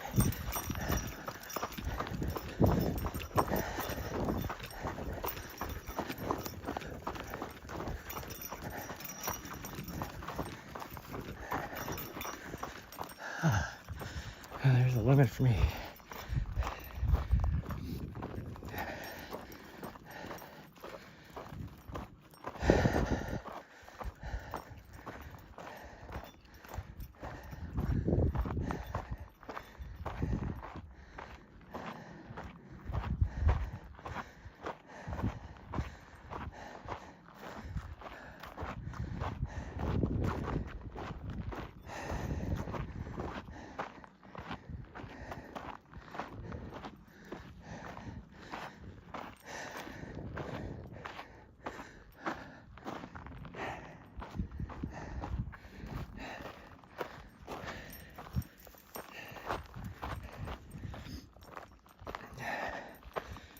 all this what weather we had.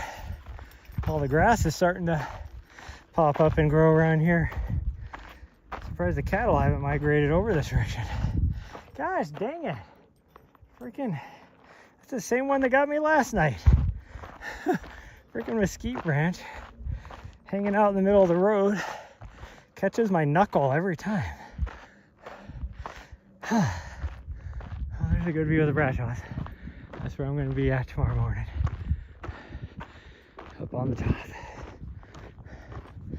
So, like I said, we might drive up there this afternoon. I guess I'm bleeding now. Freaking mesquite thorn ripped me open.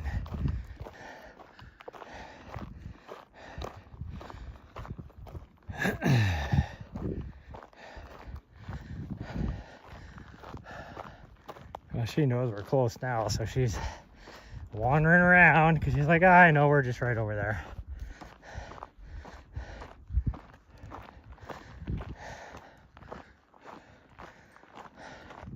Yeah, there she is, way over there. Just out wandering around exploring. Like she hasn't explored over here before.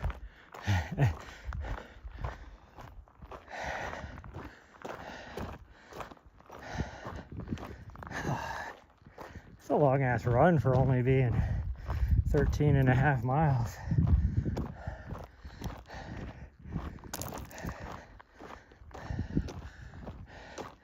So I'm at 3.5 hours, or at least we'll be 3.5 by the time I get there.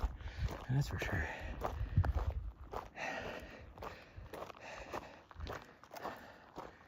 It's like not even 15-minute average pace.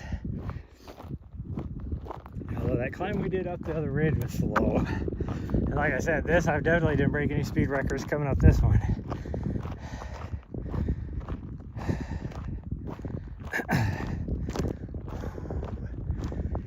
Oh, okay, there's the van, so let's just push the rest of the way. No more uphill, so you can just coast it.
No water in there, so girl. She ran over the trough like she thought there'd be water in there. Oh, there's no water in there.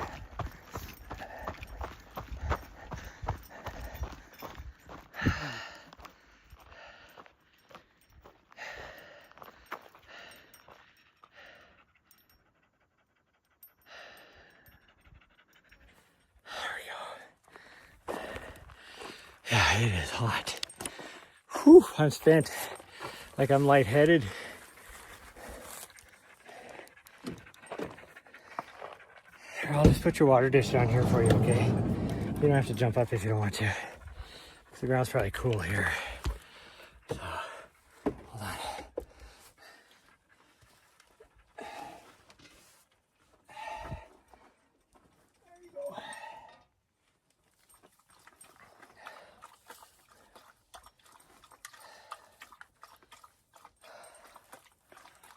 Oh, I feel like I ran a 50K, as hot as it is. Right now 13.6. I guess about 13.6 is what it's going to be. That's true.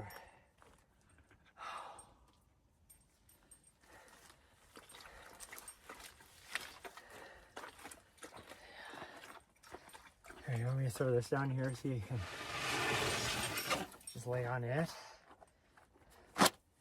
There you go. You can lay down on that if you want.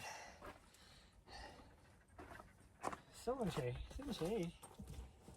Yeah. Ooh. My back's so sweaty that wind is frigid. Ah. Yeah, see, I figured you want to lay on that.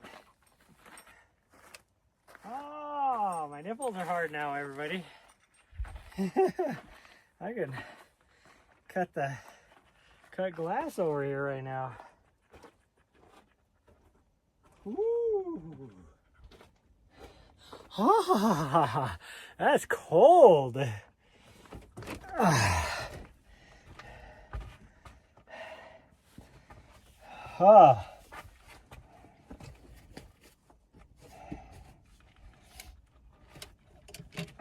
Okay, we're gonna turn this fan on.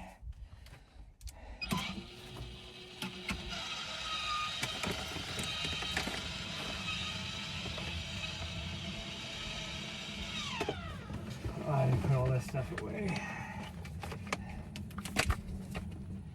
This one right here, I should have just got rid of. I'm not gonna use it. Unless it's like super cold water, that does not taste very good.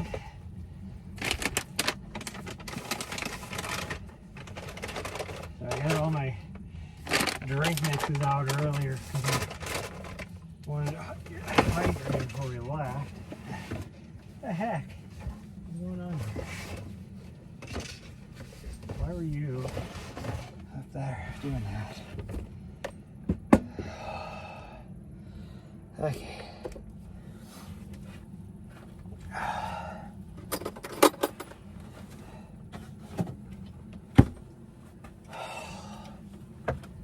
Oh, sparkling water.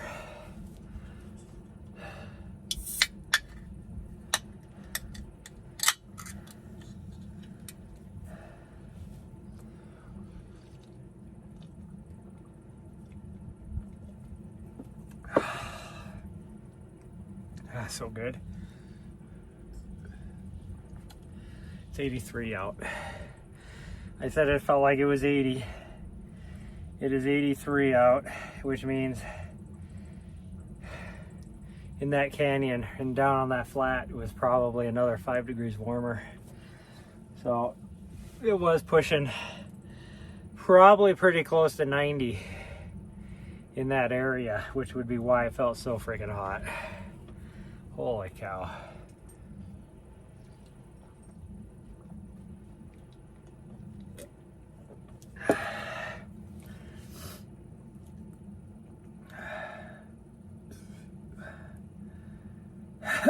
I need to put some water in the fridge. I don't know where one of my water bottles is though. I think it's down there.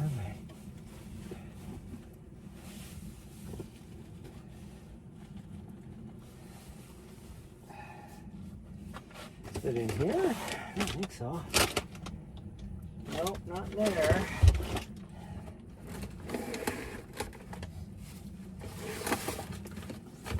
There's one. Oh, I'll grab that one. Whew, fill it up. These are my, is this my wet weather coat or was this my pants? My coat.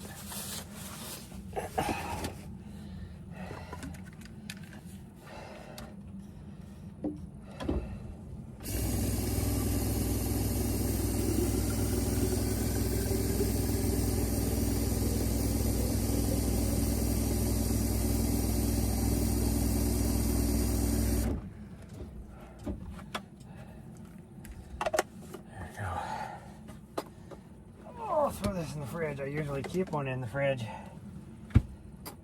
But I took it out because we're in the winter time. I didn't need it. And I needed the extra room in the fridge. Okay. I'm actually going to fill this up. Where the heck is it? Oh, I'm using it right now. Never mind. I'm going to throw a different shirt on. Grab this one because it doesn't matter if it gets sweaty or not. Because it's dirty anyways.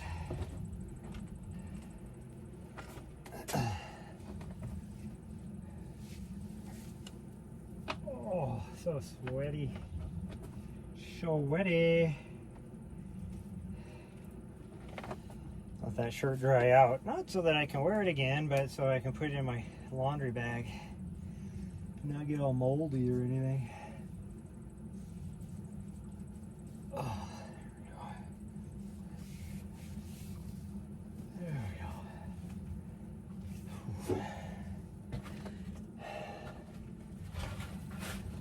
There we go. That's way better. It's way better, everybody. Okay, well, I doubt after that we are going to do anything tonight, but who knows? Maybe we'll surprise ourselves.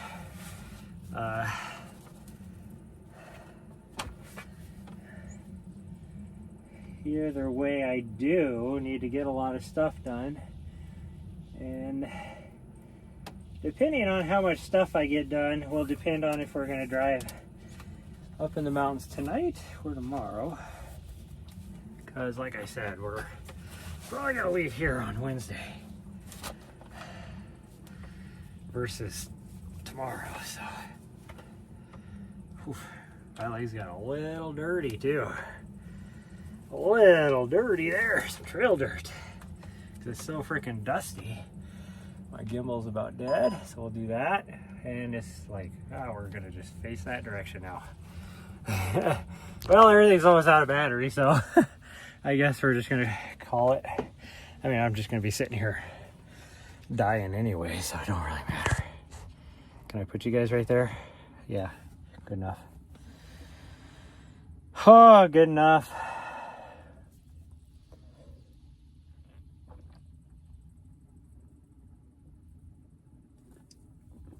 My butt is so stinky, like sweaty and stinky.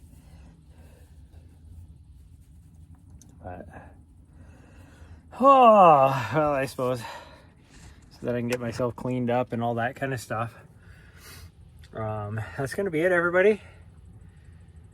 Almost 80 degrees in here even. I will see you guys. I'm not sure when actually now. I'm going to try and get a run in. There's no signal on that Lake Sonoma course, so it might not be until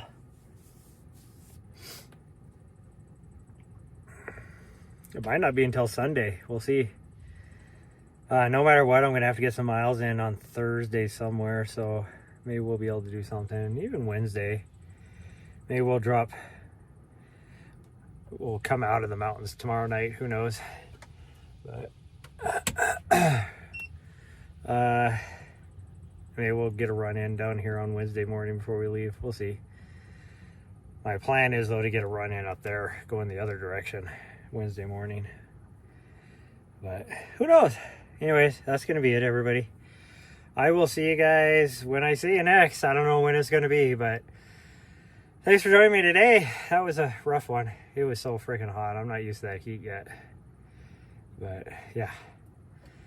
Bye, everyone. Love you all, and I'll see you guys next time.